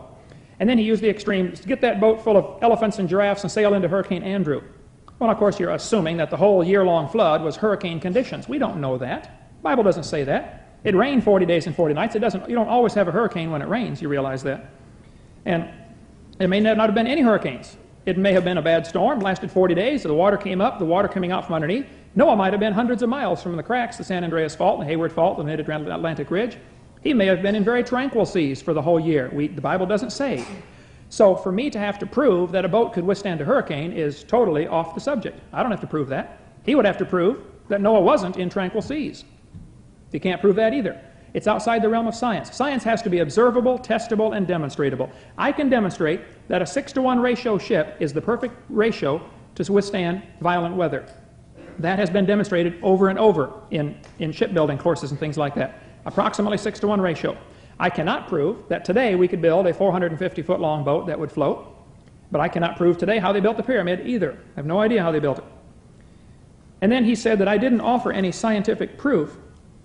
I think I did. I think I showed that if by only bringing 2 of each kind and not 2 of each individual species, they could easily fit on the ark. That limits the number way down. Let's mention that. Noah's boat only had to float. Let's see. 300-foot max. That's, of course, by today's standards. If you have pre-flood environment with the people much smarter and the people much stronger, and Noah with 100 and some years to do it, he could easily have built that boat. I have no doubt believing that. And he certainly did not prove scientifically it could not be done. He assumed, of course, no iron or steel. And as I mentioned, Ron Wyatt and others have found iron rivets, so it may have been bolted together or it could have been pegged together. There are over 250 different flood accounts from cultures all over the world. There must be a reason for that. Why do 250 different cultures around the world talk about a flood, a worldwide flood in most of them, where a family, or sometimes they say brother and sister, but a family were saved in a boat of some kind? Many of the stories are twisted and perverted, and they don't all match exactly, but they all indicate they must have all come from a common source, like maybe the real worldwide flood. Let's see if I covered everything here. The Bible says the ark was made of gopher wood. The Hebrew phrase there, gopher wood, means laminated wood. I held in my hand a piece that Ron Wyatt brought back from the ark site in the Valley of Eight. It was about 2.5 feet long, about 4 inches thick, and it was 3 layers of wood cross-grained to each other. Plywood, similar, like the beams in this ceiling, laminated wood. And if that is indeed what gopher wood means, and Noah built it out of laminated wood, I held it in my hand, petrified, very heavy. And the layers were stuck together with tar, and they had been pressed together where the 3 layers were bonded to each other, just like we make plywood today. And I'd say a 600-year-old fellow with a higher IQ than we have today would figure out a way to do that, no problem.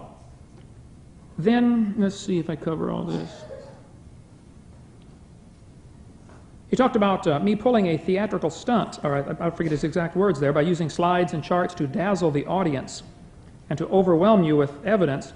And yet his whole presentation was offering evidence, with lack of slides and visuals, that you can't build a boat over 300 feet long. They're doing exactly what he's accusing me of doing. I'm trying to educate. I'm trying to show it could be done. It's very scientifically possible. And the example of using all the extremes. Then he mentioned about the different species, 100 different varieties or species of the bovine family, the cows and sheep. I don't know how they were divided before the flood, but you can ask any cattle breeder. You can get a variety in just 20 or 30 years. Dogs, you could start with 50 dogs from the dog pound, get 50 generic mutts, and in less than 200 years, you could develop all 250 varieties that we have today on the earth. You could go from the Great Dane to the St. Bernard to the Chihuahua. That can be done. It's incredible the variation available within the genetic structure. With natural breeding processes, usually the species tends to remain more stable.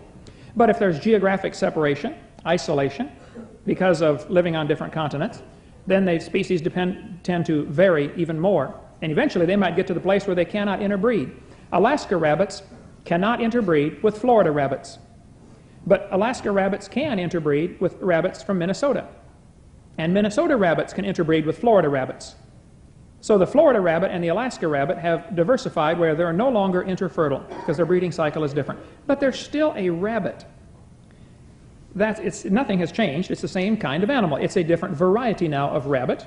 And some can stand the cold weather, some can stand the hot weather. But that could easily happen in 4,400 years. That can be done in 20 years in the laboratory with no problem. Let's see. He wanted you to believe that it's impossible for these animals to vary in 5,000 years from the kinds on the ark to the varieties we have today. And yet he believes tomatoes changed into people. The philosophy of evolution. You talk about variation. I don't care how much time you give them zillions of years, you're never going to get a tomato to change into a person, no matter how gradually. They talk about, well, it's a miracle, you know, if a frog turns into a prince instantly, that's got to be a miracle. That's a fairy tale. You know, you kiss the frog and it turns to a prince. I agree, that would be a miracle. And yet evolution teaches the frog did change to the prince, but it took 300 million years. It is still a miracle. If a man races across the air, we say, well, it's a miracle. Well, if he walks slowly through the air, is it less of a miracle? Time that's silly. I mean, oh, no, that didn't happen fast. That would be a miracle, but it happens slowly. Evolution is still just a pagan religion, and it relies on miracles. They cannot explain where the original matter came from. They can't explain where the laws came from. They can't explain where life came from, and yet they want to teach that in the science classes and have our kids learn that. And they're upset about creation getting into the classroom. They better look in the mirror and see what's in those textbooks now. We're teaching all kinds of pagan things that cannot be proven. We're teaching the frog turned into the prince. I taught biology. You should see the charts. There's the frog at the bottom and the prince at the top. It's the same fairy tale, and that has never been demonstrated. So if their argument is we shouldn't have creation in the classroom because it is not scientific, I'll say, I agree. Let's get evolution out for the very same reasons. Evolution is not scientific either. And unless they're going to teach both, they should teach neither one. I say, well, a majority of scientists believe in evolution. The majority of people believed the world was flat at one time too. They didn't flatten it out. And you can't use majority opinion as an argument at all. The assumptions, though, that he brought up here, assuming, of course, that man is ignorant and we are advanced, is a faulty assumption. I think man was advanced and we are ignorant. Prove that's wrong. As far as special diets, the Bible says in Genesis chapter 6, verse 21, God said, and take thou unto thee of all food that is eaten, and thou shalt gather it to thee, and it shall be for food for thee and for them. If you refer back to Genesis 1:29, God told Adam and Eve and the animals, Genesis 1:29 and 30, all the animals and all the people were vegetarian before the flood. Nobody ate meat. He didn't have to keep the lions away from the lambs on the ark. They were all vegetarian, and people can live fine on vegetables and fruits today. Even grizzly bears can get by on nuts and berries, though Yogi doesn't like to. They would like to have meat. And panda bears can eat a wide variety of food. Panda bears can eat meat. They're usually too lazy to go get it, but if you feed a panda bear meat, he'll eat it. Ask a zookeeper if panda bears are restricted to a particular kind of bamboo. I think you'll find that was an over-exaggeration. They can eat a variety. Plus, we don't know that the animals we have today and their specialized diets, they may have adapted to that special diet. That would be adaptation from the last 40, 400 years. They live in a particular forest all their life in generations, and pretty soon they get to where they cannot handle other foods. That's not proof that, that they all ate that 40, 400 years ago. They may have eaten a wider variety back then, and we may have variation within the created kind where now it is more specialized. That could happen. A friend of mine up in Minnesota has 2 aquariums. He has a saltwater aquarium and a freshwater aquarium. Huge, huge aquariums. Over a 10-year span, he slowly decreased the salt in the saltwater aquarium and slowly increased and added salt to the freshwater aquarium. Within 10 years, he got both types of fish to live just fine in half salt water. And then he put all the fish together in the same aquarium. In 4,400 years, the animals could diversify into the kinds we have today with no problem, and you cannot prove it didn't happen that way. I can't prove it did. By strict definition, science has to be observable, testable, demonstratable. I can't prove that it did. I wasn't there, and neither was he, and neither were you. So it's outside the realm of science. We're going to have to take the written word of God's account, and unless we can find it provable, prove that it's scientifically inaccurate, Aristotle's dictum says, if you give the benefit of the doubt to the text, unless you can find proof that it's wrong, and we haven't seen any proof that it's wrong. He's also assuming that all the animals were large. As I mentioned, you would bring small ones. He is assuming, of course, that these animals are awake for the whole time. Many animals during storm situations go to sleep or hibernate. I'm not saying they all would, but many animals do. They simply will sleep through the whole thing. And during hibernation, if you study your science, during hibernation, animals recycle their body wastes. A bear will go to sleep for the winter and will actually recycle the urine and feces into his system for the whole time. Amazing how that happens, how the acids and everything are broken down. Do some homework on that, you'll find out I'm exactly right. So we don't know that they produced all these thousands of tons of manure. And the boys, of course, in Noah's family with 8 of them on board, that would be one of their jobs, is to keep the ark clean if it was necessary. I'm not going to call on the miraculous. I'm saying, hey, during storm situation, you forgot about hibernation. As far as methane gas being produced, again, I would go back and say, no, wait a minute. He did not prove that the animals weren't hibernating, and he cannot, and I cannot prove they were. It's outside the realm. We cannot test or demonstrate that.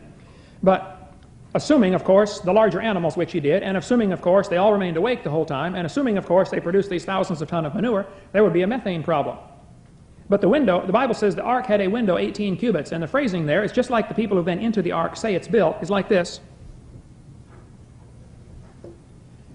It said a cubit of 18 inches, that you will finish the ark in a cubit. Those who've been in the ark, and many have been in the last couple hundred years, say it has an 18-inch window all the way along, both sides. A huge raised ridge with an 18-inch window providing very adequate ventilation for the ark. There would not be a methane problem build up with it exploding. How much time left? 2 minutes. Strange thing I've not given a rebuttal for. I believe I got it all. I would have to say, without apology, like I said at the beginning, I believe this Bible is infallible, inspired, and inerrant. He has not given any proof that the biblical account of the flood did not happen scientifically. If the burden of proof is on me to prove it's scientific, I'd have to say, wait a minute, how can I prove that? It wasn't there. Nobody's going to prove that scientifically. Pardon me? That's my job? Well, I guess I didn't catch that if this is a trick question in the way he designed the question for me to have to prove something, prove animals changed from amoebas into people, prove evolution. We'll debate that sometime. It can't be done. But the biblical account stands as written. 250 different accounts are given of it around the world, and folks say, hey, this book is correct. Millions of folks believe it. And of course, those that scoff at it think everybody that believes it is an ignoramus. And I think that's an insult to my intelligence, certainly. I have a PhD in education and speak frequently on this subject, and lots of very intelligent people believe that book and would give their life for it. Thank you so much.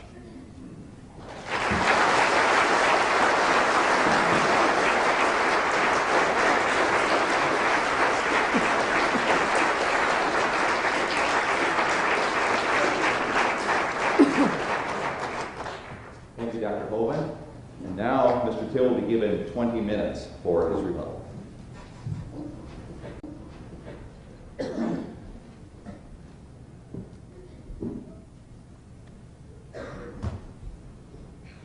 goodness, I hardly know where to begin.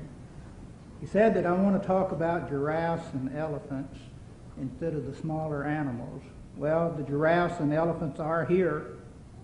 And do you know, Dr. Hovind, that if the giraffe is here, and it is the only species of its kind, check that out, and I think you'll see that that's so. It is the only species of its kind. So if it's here now, then evidently it was aboard the ark if his ark story is true. And I'll tell you something else, Dr. Hovind. There weren't just 2 giraffes aboard the ark, there were 14 of them. Because the giraffe will qualify for the classification of a clean animal according to the specifications that are given in Leviticus, the 11th chapter. It chews the cud and it parts the hoof. And so therefore it was a clean animal. There would have been 14 of them aboard the ark. And I still say that given this scenario that you presented, about all of the turmoil that produced the Grand Canyon almost instantaneously and all of that there would have had to have been some pretty rough sailing for that boat. And I can imagine those poor 14 giraffes slamming against the wall, and I can imagine what they would have looked like after all of that was over, if the story is really true. I would suggest to Dr. Hovind that he go to a library and that he get a book that discusses the subject of animal transportation. And see all of the care, the meticulous care that must go in to the caging and the confining of animals when they're being transported by water. I think he would have us believe that Noah just threw the door open to the ark and God had put an instinct into the animals so that they came aboard without being herded into it. And he doesn't discuss such things as body slings. If a giraffe is transported across the sea, today it is confined in a leather body sling, even if it's smooth sailing. Anyone who has ever been to sea will tell you that that is absolutely necessary. He said that Specimen Ridge has a tree that's so tall, and then just a little bit above that is another one, and a little bit above that one is another one. Well, yes, but he neglected to tell you that there is a layer of volcanic ash between the 27 distinct forests. And the only sensible way to believe that that could have happened would be for the forest to grow, the volcano to erupt, the ash to settle around the bases of the trees. And if any of you have ever seen a tree that maybe during construction has dirt piled up around the trunk, that tree is going to die. And that is apparently what happened to these trees. And as the tops of them rotted and fell, it's entirely possible, if you want to talk about possible scenarios, that one left a stump 6 feet tall and the one next to it left a stump that was just 3 feet tall. But then the volcano erupted again, covered that with ash, another forest took root, and according to my source, Dr. Hovind, I regret that I don't have it with me, but I'm going to send it to you. According to my research, the roots of those trees are embedded in solid rock. That is, many of them. So that excludes the scenario that you presented. He tells us that compared to back then, we are the ignoramuses. What's his evidence for that? What is his proof? He has given you assumption after assumption. He has said there was a canopy of water above the earth. Well, what is his proof that such a canopy of water existed? Do you know that water weighs 8 pounds per gallon? Did you know that? Pick up a gallon of water sometime. What kept that canopy in the air? Well, God did it. God did it. That is the simple answer that you ameners want to give to everything. But it is not at all scientific. There isn't an element of science involved in it anywhere. If you want to say that your God could have done this, then someone who believes in another God could say that his God could have done things so that his creation story has to be considered true. But there's no science in any of it. He talked about the ridge that was discovered in the mountains of Ararat, where he thinks the ark is buried beneath it. Well, why doesn't somebody just go there and dig it up and show it to us? Have you ever noticed what I'm going to call the rotten luck syndrome for these people who man all the expeditions to go to Mount Ararat and look at the wood that they find there and the ark that they claim that they have seen there, and they take pictures of it? And on the way down, the guy carrying the camera falls off a cliff or something and kills himself. Or the expedition is raided by bandits and they steal all of their supplies, and woe and behold, when they get back to civilization, they don't have the pictures. It's always something like that happening. That seems rather unkind of God to do that, because if he'd let them get back with the pictures, maybe prove to us that something like that is there, then maybe there wouldn't be people like me standing before you tonight denying that it's there. But he suggested that the ark is in this ridge somewhere in the mountains of Ararat. But then he said that he has seen samples of wood from the ark. And I assume that he's talking about the samples that guys like Joseph Navarre claim that he has brought back from Mount Ararat. So where is this ark? Is it on Mount Ararat, or is it in that other place buried under that ridge that he talked about? Noah built the boat in 100 years, he told us. Well, how did he arrive at that? He's just pulling a figure out of thin air. Where's the science involved in this? And didn't I tell you something? Didn't I tell you that he would not be able to deal with the 300-foot barrier to building wooden ships? If you think that he dealt with it, then you must be able to see something that I can't see. Because he said the people were just smarter back then than we are now. And so they could do great things that we can't do today.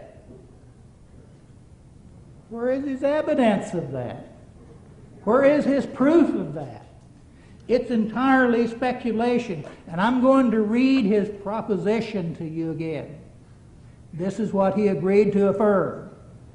The Genesis story of the worldwide flood is scientifically accurate in all of its details. And what did he do? He stood before you and admitted that he couldn't prove it scientifically. I want you to check the tape, because unless my ears played tricks on me, that's exactly what he said in his second speech. That he cannot prove scientifically that it happened. Well, that if he can't prove that it happened scientifically, then why in the world did he agree to affirm this proposition? He talked about the 6-to-1 ratio. Bible inerrantists like to talk about the 6-to-1 ratio of the ark. But what they do not tell you, my friends, is something that you need to know. By the time the Genesis story was written, shipbuilding had developed to the extent that people understood that that 6-to-1 ratio was ideal for the dimensions of a ship. He would have you believe that Moses wrote the book of Genesis. There isn't a reputable scholar in the world who will say that Moses wrote that book. It was written hundreds of years after the time that you believe that it was written. Stop living in fantasy land, my friends. Go to your public libraries and request the books in which you can do research to find out some of these things for yourself. He said that the ark could have withstood 100-foot waves. Now, how does he know that? Because the Bible tells us nothing at all about the internal structure that went into the ark. It tells us nothing about the keel, the spine of the ship, how big it was. It tells us nothing about the keelson beam that goes above the keel of a wooden ship to reinforce the hull framing. It tells us nothing about the dimensions of the hull frame. It tells us nothing about the support beams in the bow and how big that they were. So how does he know that that thing that he is showing to you, if it were at sea, in full dimensions, could withstand a 100-foot wave? I can't prove that it did happen, he said. So we're just going to have to trust the Bible. If I stood before you as an Islamic mullah and I said to you relative to something in the Koran, now I can't prove to you that this happened this way. I can't prove it's scientific. We're just going to have to go with the Koran. How many of you would say amen to that? Or if I stood before you as a representative of the Hindu religion, and I said, I can't prove to you that all of this that is written in the Vedas happened in a scientific way, or that it happened at all. So we're just going to have to go with the Vedas. How many of you would say amen to that? Let's bring it to more recent times. Let's just suppose that I'm a representative of the Mormon religion. And I say to you, I can't prove to you that this and this and this that's written in the Book of Mormon actually happened. We're just going to have to go with the Book of Mormon. People, what kind of proof is that? What kind of logic leads people to say amen to a statement like that? There is no scientific investigation at all involved in forming an opinion like that. Why, you can get variety in 20 years. Any farmer can tell you that, he said. Okay. Dr. Hovind, I want you to take a cow and begin with that.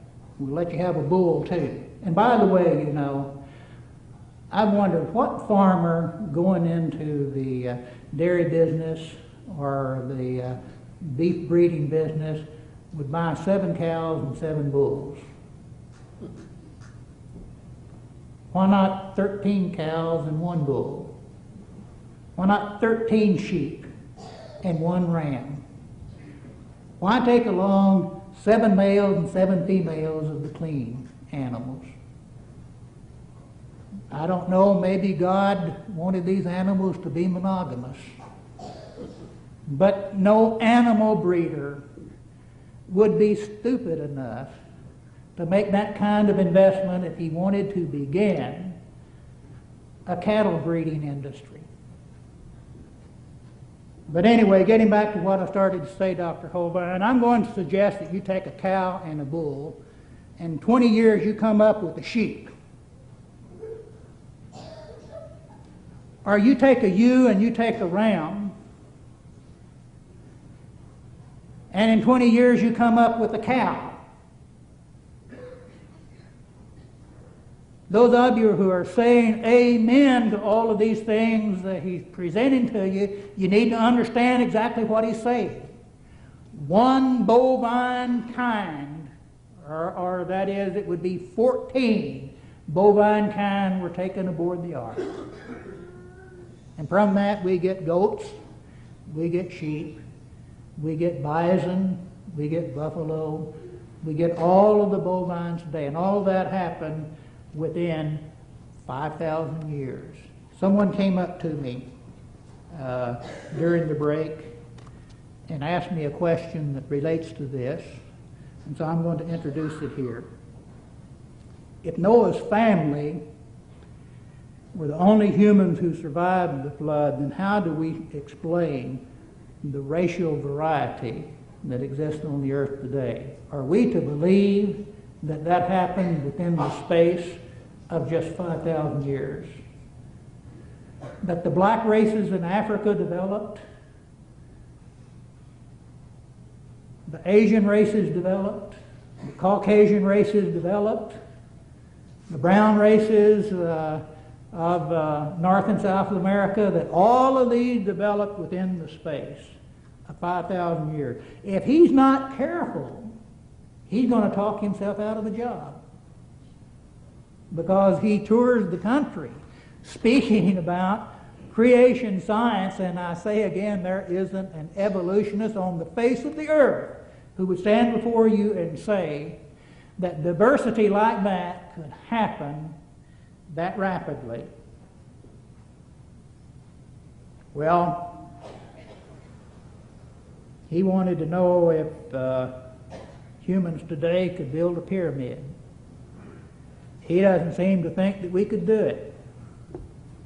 Well, I have a lot more confidence in modern man than he does. Pyramids aren't being built today because we don't see any need for them. There was probably a religious purpose behind them at that time. Has anyone tried to build a pyramid? And after all, Dr. Hovind, the largest pyramids in the world were not built in Egypt. They were built in Central America. And scientists will tell you, and I know that what scientists will tell you doesn't necessarily mean anything to most of you, but scientists will tell you that most of the settlers in this country came to this country after the flood, and it would have had to have happened that way, wouldn't it, Dr. Hovind? Wouldn't it have to have happened that way? And yet they built the largest pyramids that the world has ever known. And I'm just sure that if a reputable construction company set itself to the task and actually wanted to do it, that it could build a pyramid. That in no way explains the 300-foot limit to seaworthy wooden vessels. That's a specter that's hanging over him, and it's a specter that will hang over him the rest of his career if he continues to go about preaching this stuff. And do you know how he handled it? He said exactly what I expected that he would say. Well, God could enable this to be done. And I see or heard a few amens then, but I must tell you again, that is not scientific. You accuse me of making assumptions, but I just wrote down a list of assumptions that he's given to us during his speeches. There was an assumption that a canopy of water was above the earth. There's no scientific proof at all for that.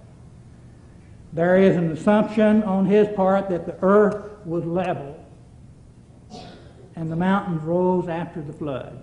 Where is his evidence? Where is his proof for that? He has said that people were smarter back then than they are today. Looked like we would find some archaeological evidence for that. Noah lived 350 years after the flood, and creationists like to refer to this as reasons why civilization was able to develop so rapidly after the flood. And yet the primary contribution that Noah made to the world, building the most amazing boat that was ever built, vanished completely. And according to archaeological studies, civilizations after the flood sailed in dinghies compared to what the ark was. And I see that my time is up, and I want to thank you for the attention that you've given me.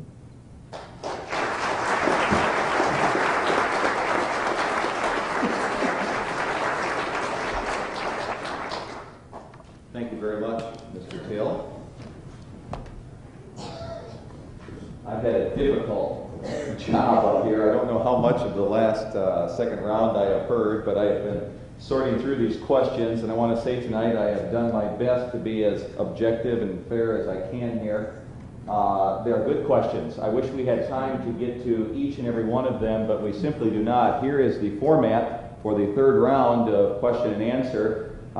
We will direct a question to one of our gentlemen up here tonight and give them 3 minutes exactly to respond. And once again, please hold any statements, any outbursts, so to speak, so that they can get through, because it is a short time. And then the other individual will have 1 minute of rebuttal. And then we will reverse the order, 3 minutes to the other gentleman and 1 minute of rebuttal to the other. We'll begin tonight with Dr. Hovind, since Mr. Till just gave his 20-minute rebuttal. Here's the first question this evening. And it's interesting, I had this one picked out as Mr. Till just brought it up. Dr. Hovind, how did the various races of people, Negro, Oriental, Native American, scientifically be brought out of one family if the flood destroyed all? Okay, good question. That, of course, is assuming the genetic isolation that we have today. A group of white people could not probably produce a black person today, given any amount of time. But if we don't know the genetic makeup that Noah and his family had, may have been a combination of all of these races. What was the original race? What color was Noah? You'd have to assume he's white or black or one of the others, but if he had the genetic combination of all the races, there's an incredible amount of variation available in the genes. Ask any family with 8 or 10 kids if any of the kids are identical. They'll all be different. All the 600 people in this room tonight are very different. So diversity is the way of life. And I think you would have to assume, in order to think that it could not happen, you'd have to assume that Noah was either white or black, and that's where the faulty assumption lies. There's no problem. After the flood, shortly after the flood, the Tower of Babel incident took place, where God confounded the languages. I personally believe, though the Bible isn't clear, I believe that is probably where the races came into play, because the small groups of people speaking their own language went off to their own areas, and anytime you get a small group of people inbreeding back within their own kind, they develop unusual traits, like the Indians' high cheekbones or the blonde hair, blue-eyed of the Norwegians. That's a common feature of any small group inbreeding. I mean, ask any cattle breeder that. You isolate what the feature you want. If you want more beef or more milk, you just isolate those out. And I think probably it was the Tower of Babel incident within the first 150 years after the flood that caused the races to come about by purely natural processes. The evolutionist says they live near the equator and they got dark skin. Well, that's Lamarckism. Acquired characteristics are never passed on to the next generation. That's been disproven 150 years ago. I mean, if I get a great suntan, that has no effect on how my children are born. So the evolutionist would have the same problem, the same barrier. He couldn't prove it either. I would say, I would have to stand, though I wouldn't claim to be able to prove it, that the races probably began as a result of the Tower of Babel incident. I didn't get to finish my slide presentation, but after the flood, the oceans were smaller, which connected all the land masses. And if you look at a map of the world with no water in it, you'll see all the land masses just with the continental shelves are easily connected. The people could have walked any place, and then as those giant ice caps melted back, the water level would have been raised slowly, and by the days of Peleg, 100 years after the flood, the Bible says in the days of Peleg, the earth was divided. So the continents weren't really separated until 100 years after the flood. During that time, the people had already had their languages divided at the Tower of Babel, and they spread out to these different continents, and then the small groups of people, inbreeding within themselves, peculiar traits became pronounced. Or maybe there were religious significances. Sometimes anybody who's an oddball born in a tribe is sacrificed, killed. Somebody may want a peculiar trait and develop that in their own family. Hitler tried to kill everybody that wasn't German. I mean, we see that today. So I don't know. I couldn't prove that, but that's a plausible explanation. Okay. Thank you very much, Dr. Hovind. And Mr. Till, your response. Well, he may think it's plausible, but I see no plausibility at all to it. I'll repeat again, there isn't an evolutionist on earth who would think that diversity like that could happen in such a short time, even if isolation like this took place. You'll criticize punctuated equilibrium, and you'll scoff at it. But the theory of punctuated equilibrium says that these changes took place over perhaps 100,000 to 200,000 years. But I want to show you a flaw in his theory about the Tower of Babel. In the 10th chapter of Genesis, the family of Shem is taken up, Ham, Japheth, and it tells us that they became the father of this nation and this people and that people. And it says after each section, these are the sons of Ham after their families, after their tongues, in their lands, in their nations. That's all through the 10th chapter telling us that they spoke different languages. And then we go into the 11th chapter and it says, and the whole earth was of one language. And then it tells the Tower of Babel story. If you people say there are no contradictions in the Bible, you need to read it, dust it off, see what it really says. Till. Mr. Till, the question has been asked, why must creationists explain God said to Noah, but evolutionists are not required to explain missing links, for which no scientific evidence exists?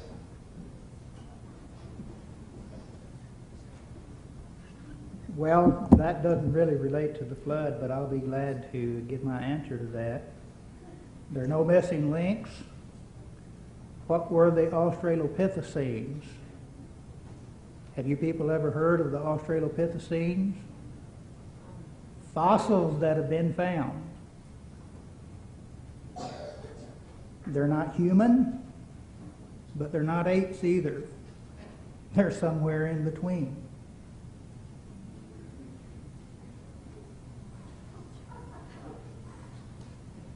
Let's wait till they finish laughing. And I wonder how many of those who are laughing have bothered to go to the library and check into this. If you do, you'll find pictures of anthropologists sitting in their studies with skulls all over the place, and anyone can look at them and see that obviously these skulls are not from the same species, but they obviously are human-like in their appearance. And the fossils indicate that Australopithecines walked upright, but they had a small brain cavity. And it wasn't until, I believe, Homo erectus developed that the brain took on a size that enabled the hominids to make stone tools and use them to their advantage. So if you'll investigate the record, I think you'll see that that's creationist propaganda, that transitional forms don't exist in the fossil record, because they certainly do. I don't know if we can cover this in 1 minute. If we get slide carousel number 2, slide number 17, Australopithecines, what he's referring to is Lucy, is the most complete fossil found. Lucy is the most complete, 40%, found by Donald Johanson, 1974, in the Ahura Gorge in Africa. Donald Johanson claims he found this missing link, Australopithecine. Lucy was 3 feet tall. It was obviously a chimpanzee. Did it jam up on you? Okay, hold it right there. Forget it then. Let me just tell you about it. Donald Johanson's Lucy was 3 feet tall. His argument was that Lucy walked upright because the femur bones, I'll get it, okay. The femur bone was angled out. From the knee joint, it angles out to the hip like a human femur does. I've seen many detailed pictures of Lucy. What Donald Johanson does not say in his book, and I have his book, Lucy, the Beginnings of Humankind and Blueprints, Mysteries of Evolution, Donald Johanson does not say that any tree-climbing monkey has an angled femur. Every monkey that climbs trees has an angled femur. He purposely used a ground-dwelling monkey like a chimpanzee, which has a straight femur, as his argument that Lucy was becoming human. He does not say in the book that he found the leg bones for Lucy 1.5 miles away from the head bones.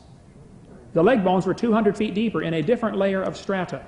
I would like to know how fast the train was going that hit that chimpanzee.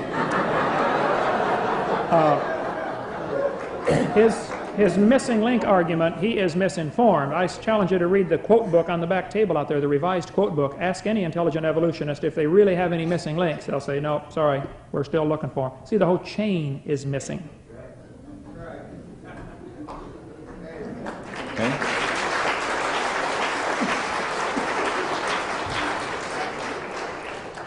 Dr. Hovind, a question directed to you is, an anteater eats 250,000 ants each day. We are getting around to the flood here, and I had to go through these and try and find a lot of questions related just to the flood here. An anteater eats 250,000 ants each day.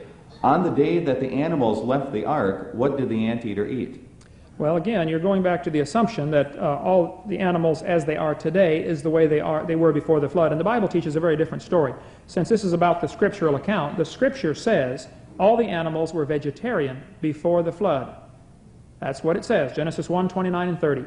After the flood, with the climate changes and the decrease in air pressure, and the release of the canopy being gone, I would say the animals gradually got a diversity in their diet. People today can live fine on vegetables or meat, or you can have pure meat or pure vegetables, omnivores. So I wasn't there. I'm not going to prove what they ate. I know ants multiply awfully rapidly. And I would say within a short time you'd have plenty, especially if there's only 2 or 3 or 4 anteaters to begin with. As far as the created, he mentioned the clean kinds. I don't know, maybe we shouldn't give a rebuttal here, but the kinds is in Leviticus. Clean and unclean animals in Leviticus. We're talking about Genesis. This is way before Leviticus. How does he know the giraffes were clean? Clean hadn't been given till after the flood, long after the flood. So the ants, as far as what did they eat, the diets, I would say, would gradually change with the new environment they had to live in.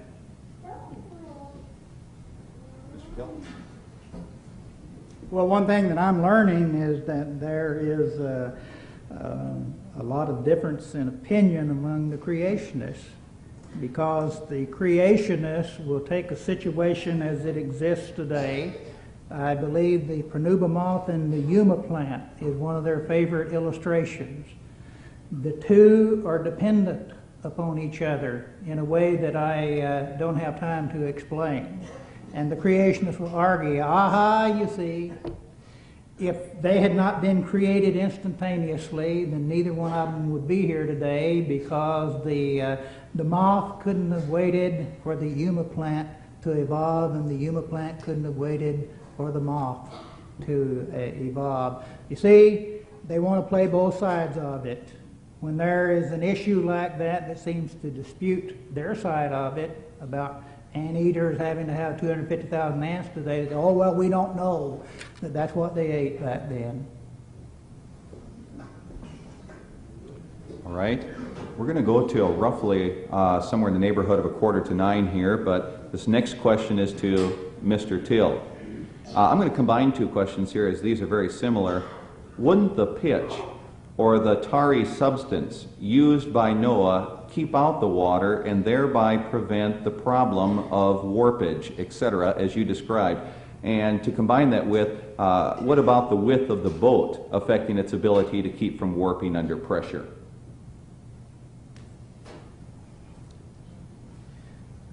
Well, whoever wrote that has a bigger problem than I have if he thinks that poses one for me. Pitch is a petroleum product. And according to the creationists, that didn't develop until we had the catastrophe of the flood that buried all the forest under intense pressure. And then, over a process of time, oil reserves and coal and all of that developed, and pitch would be one of them. So it seems to me that when God told Noah to cover the ark with pitch inside and out, that Noah had a big problem, because when he went to the store to get his pitch, he found that there wasn't any, that it didn't exist back then, according to the creationist argument. So that's a problem for you. That's not a problem for me. And I'm going to be honest with you, I do not know whether shipbuilders in the last century tried to use pitch or not. But I suppose that with technology having developed to the extent that it had at that time, that they would certainly be aware that this was a possibility, or perhaps they had even a better product than pitch that they tried to use as a sealant. And still they couldn't prevent the warping, according to all of the research that I'd done. Your rebuttal. Well, of course, his assumption is that the pitch had to be from an oil product that was formed after the flood. Oil can be made from a number of things. I mean, corn oil safflower oil, sunflower seed oil. You can get oil from a number of vegetable sources. So the idea that it had to be an animal derivative. Of course, the Bible doesn't mention about the fish. They were, of course, not on the ark. And as far as Noah, that's what fish is frequently used to make oil. Scientists in the laboratory several years ago took a ton of vegetable material and under pressure converted it to a barrel of oil, crude oil, in 20 minutes. I've got documentation on that in my suitcase, wherever it is in the car right now, but that has been done. I don't know where Noah got the pitch. He certainly could have made it himself out of either vegetable or animal derivative, either one. Okay. Thank you. This next question is directed to Dr. Hovind. Someone has asked, the amount of heat released by 40 days and 40 nights of vapor condensing to rain is enough to have raised the Earth's temperature to 6,000 degrees Fahrenheit. Scientifically, why did this not occur? Well, that's based on, of course, a couple of assumptions. I'd like to know where they got that number. It's going to raise the Earth's temperature to 6,000 degrees. The theory that I presented in my opening remarks was the idea of an ice meteor causing this phenomenon to happen, which many features of the universe would indicate that there have been giant meteors, even some here on the Earth. I've been to Barringer Crater, big enough to have 20 football games simultaneously at the same time in the bottom. Some big rocks have hit this Earth in the past. There's a 47-mile crater in Canada, 47-mile in diameter. So read the question one more time. I'm going to get off track here. Yes. The amount of heat released by 40 days and 40 nights of vapor condensing to rain. The scenario that I presented of an ice meteor triggering the collapse of the canopy would counteract that with no problem. I couldn't prove it happened that way, and you couldn't prove it didn't happen that way. It's outside, it's untouchable as far as science goes. Many things are, it's just a faith, just like evolution is untouchable. Make life in the laboratory. Make some today. If it happened in the past, do it today. That's not observable, that's not science. And yet we're all paying for that to be taught to the kids in the public school. That's not right either. Okay. I have to make a quick comment on the pitch. Strong and various Hebrew scholars say that word in Hebrew translated pitch meant bitumen. And bitumen is a petroleum product.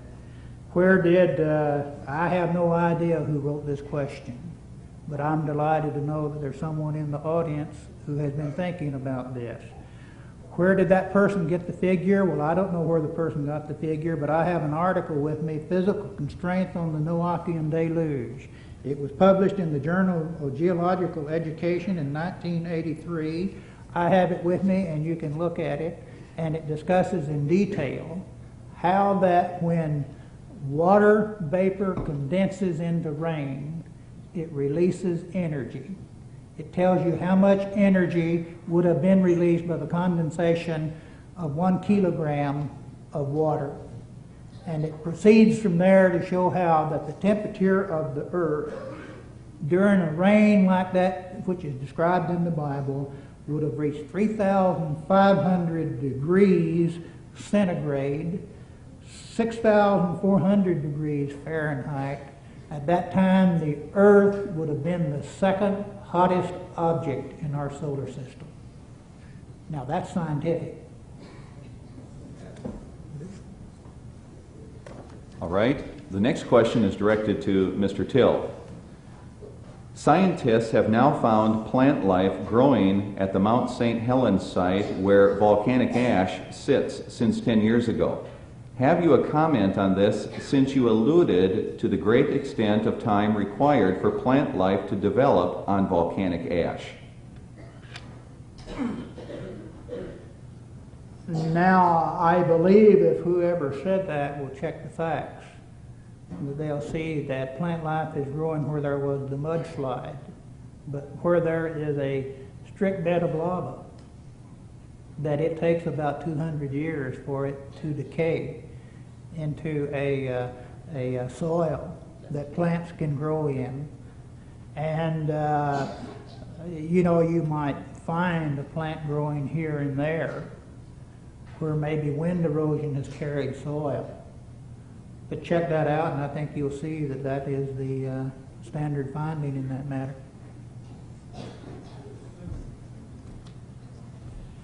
Well, that's an interesting one. Surtsey erupted in Iceland, off the coast of Iceland in 1963. Today it is an island covered with vegetation and hundreds of species of birds and animals, and it erupted out of the sea, pure lava, just 1963. So this business of it taking 200 years for lava to produce plant life is very inaccurate. And then, maybe this is a previous question, I've written it down here, I don't know if it is, but his figures of 6,000 degree Fahrenheit and all that kind of stuff is based on the assumption that it had to rain enough to go from today's sea level to cover Mount Everest. Well, if that much rain was released, then that's probably correct. But we have an awful lot less rain required for the flood if the mountains are lower and the oceans aren't as deep, plus the oceans or the water coming out of the earth producing some of the water, which would not have the evaporation, latent heat of condensation problem.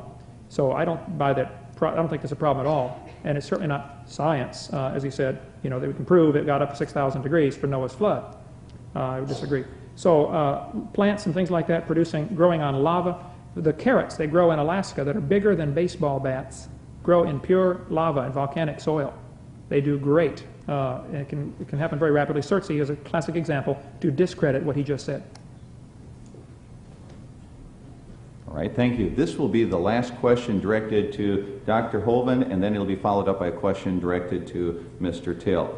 This question is directed to Dr. Hovind. This person has put answer either or both, since it is the last question here, and they're both good. If the cubit used at the time of the ark's building cannot be accurately determined now, why does the Genesis author avoid clearly establishing the unit of measurement? Why does the Genesis author avoid establishing? Well, a cubit is the distance from your elbow to your fingertip.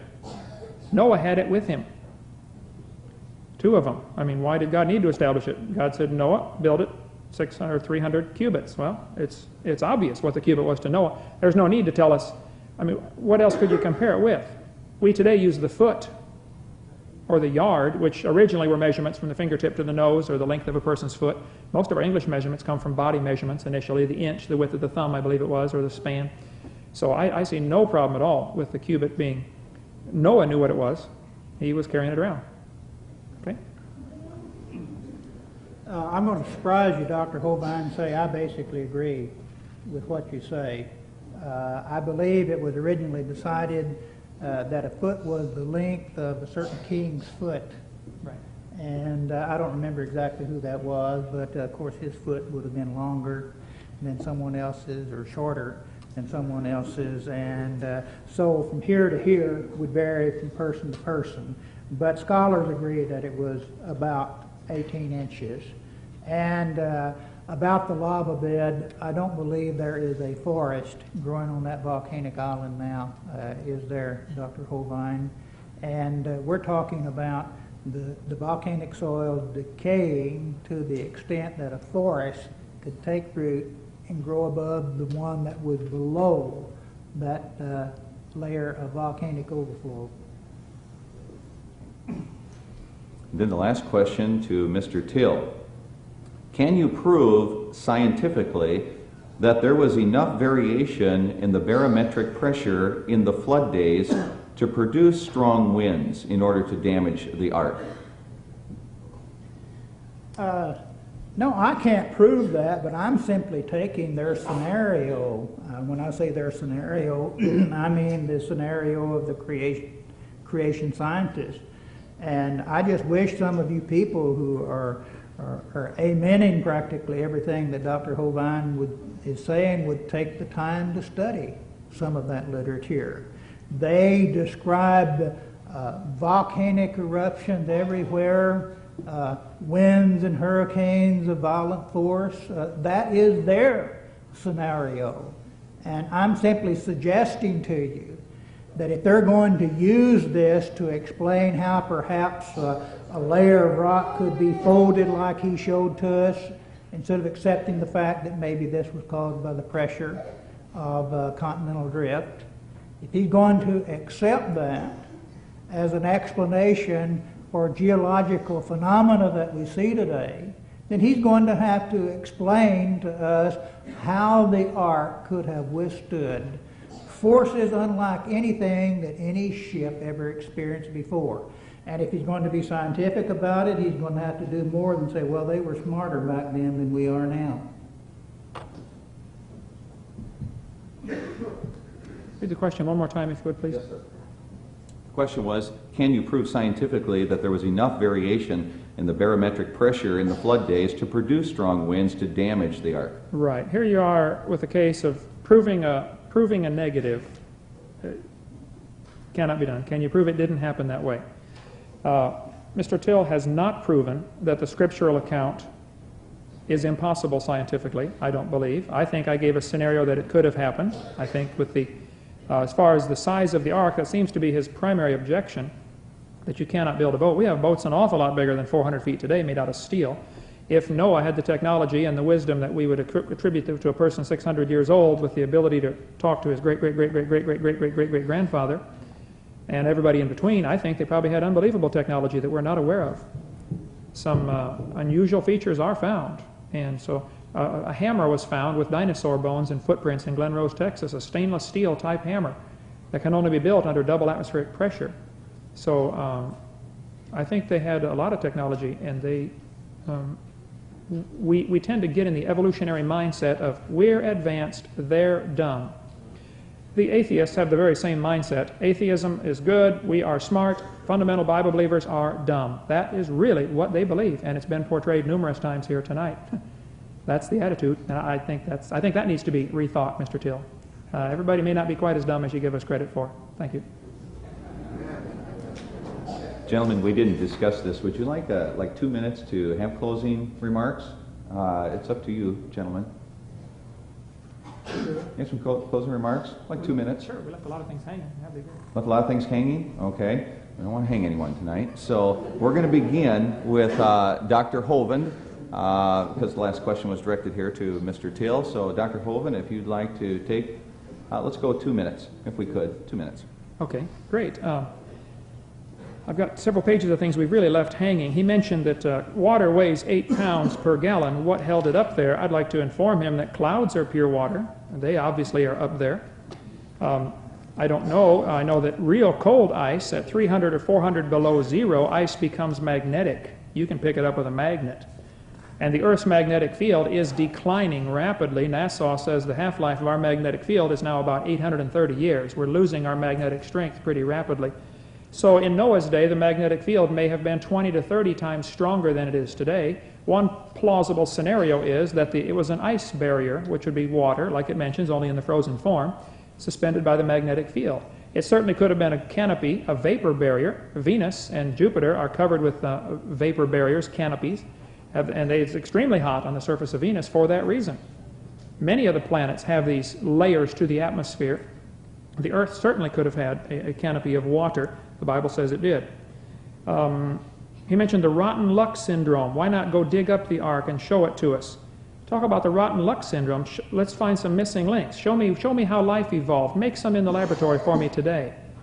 They can't seem to do it today. They say, well, it had a pre-flood environment, different. The early environment was methane gas, they refer to, and high CO2 levels and no oxygen and all that. Well, that was Miller's experiments, and all he did was produce a few amino acids, and then he had to trap them carefully so they didn't get destroyed going back through again. Miller did not create life in the laboratory, made a few amino acids is all. But they have the same rotten luck syndrome. They can't prove evolution at any turn. They can't find any of the missing links between any of the major kinds of animals. What they do is point to little variations or extinct lines, and as if extinction somehow proves the theory. Well, to me, that would be more evidence for creation. They'll say man lost his tail because we didn't need it. Didn't need it. Have you ever thought how handy it would be to have a tail? Come to the door with 2 sacks of groceries and try to open the door with your tail to get in it. All the examples they give are examples of losses, not gains. This missing link, rotten luck syndrome is on their back, not mine. Thank you very much, Dr. Hovind. Mr. Till.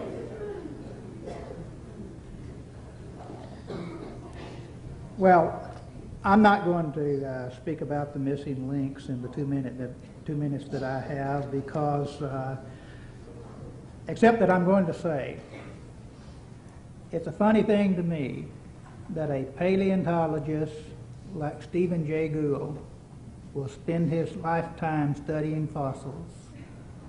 A microbiologist like Richard Dawkins will spend his lifetime studying biology.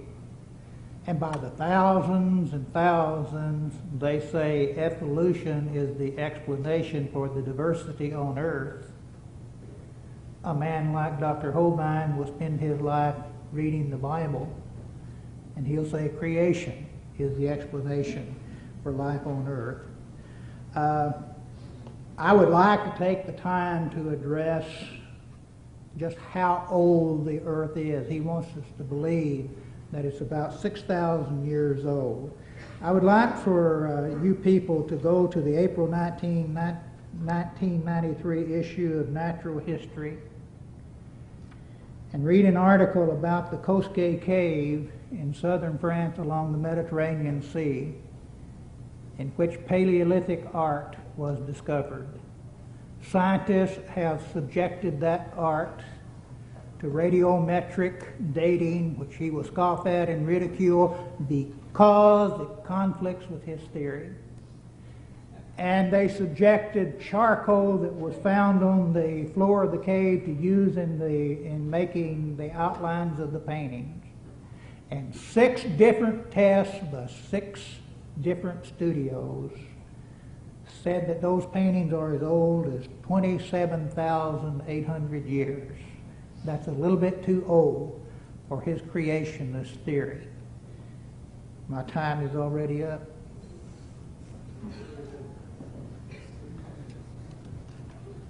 Thank you, Dr. Hovind, and thank you, Mr. Till. I think most of our contestants deserve a round of applause. Yes. Well, we hope you've enjoyed this debate on the flood of Noah and the biblical account being historically and scientifically accurate. Much more important, though, than knowing all the details about science in the Bible is knowing for sure you're going to heaven. If you're not sure you're going to heaven, let me encourage you to receive Jesus Christ as your Savior. God loves you. He died for you on the cross, and He wants to forgive you and save you. And all He's waiting on is an invitation from you to forgive your sins. The Bible says, "Whosoever shall call upon the name of the Lord shall be saved." February 9th, 1969, I bowed my head and I said, "Lord, I'm a sinner. I deserve to go to hell. But I believe you died for me. And I'd like to ask you to forgive me." The Bible teaches that God will take the blood of Jesus Christ that was shed on the cross and apply it to your account. So it looks to God like you are perfect because your sins have been totally cleansed by the blood of Christ. It's a wonderful thing to know for sure you're going to heaven. If you would just pray and say, "Lord, would you forgive me and save me?" He would do it. The Bible says in Romans 10:13, "Whosoever shall call upon the name of the Lord shall be saved." And then today would be your spiritual birthday into God's family. The Bible says you must be born again to go to heaven. So this would be your birthday. The day you receive Christ is the day you become a child of God. John chapter 1 and verse number 12 talks about that. You just have to receive Christ and you become God's child by getting born into His family.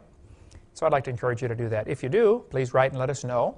Or if we could be any help, answer any questions, or help you to grow closer to the Lord, please don't hesitate to contact us. If you haven't seen any of our other videotapes, I'd encourage you to get some of those. We have videos on all sorts of topics on creation and evolution and dinosaurs, as well as topics like the Y2K problem, the Bible and health, and a variety of subjects like that. Just call or write and we'll send you a free catalog. Thanks so much.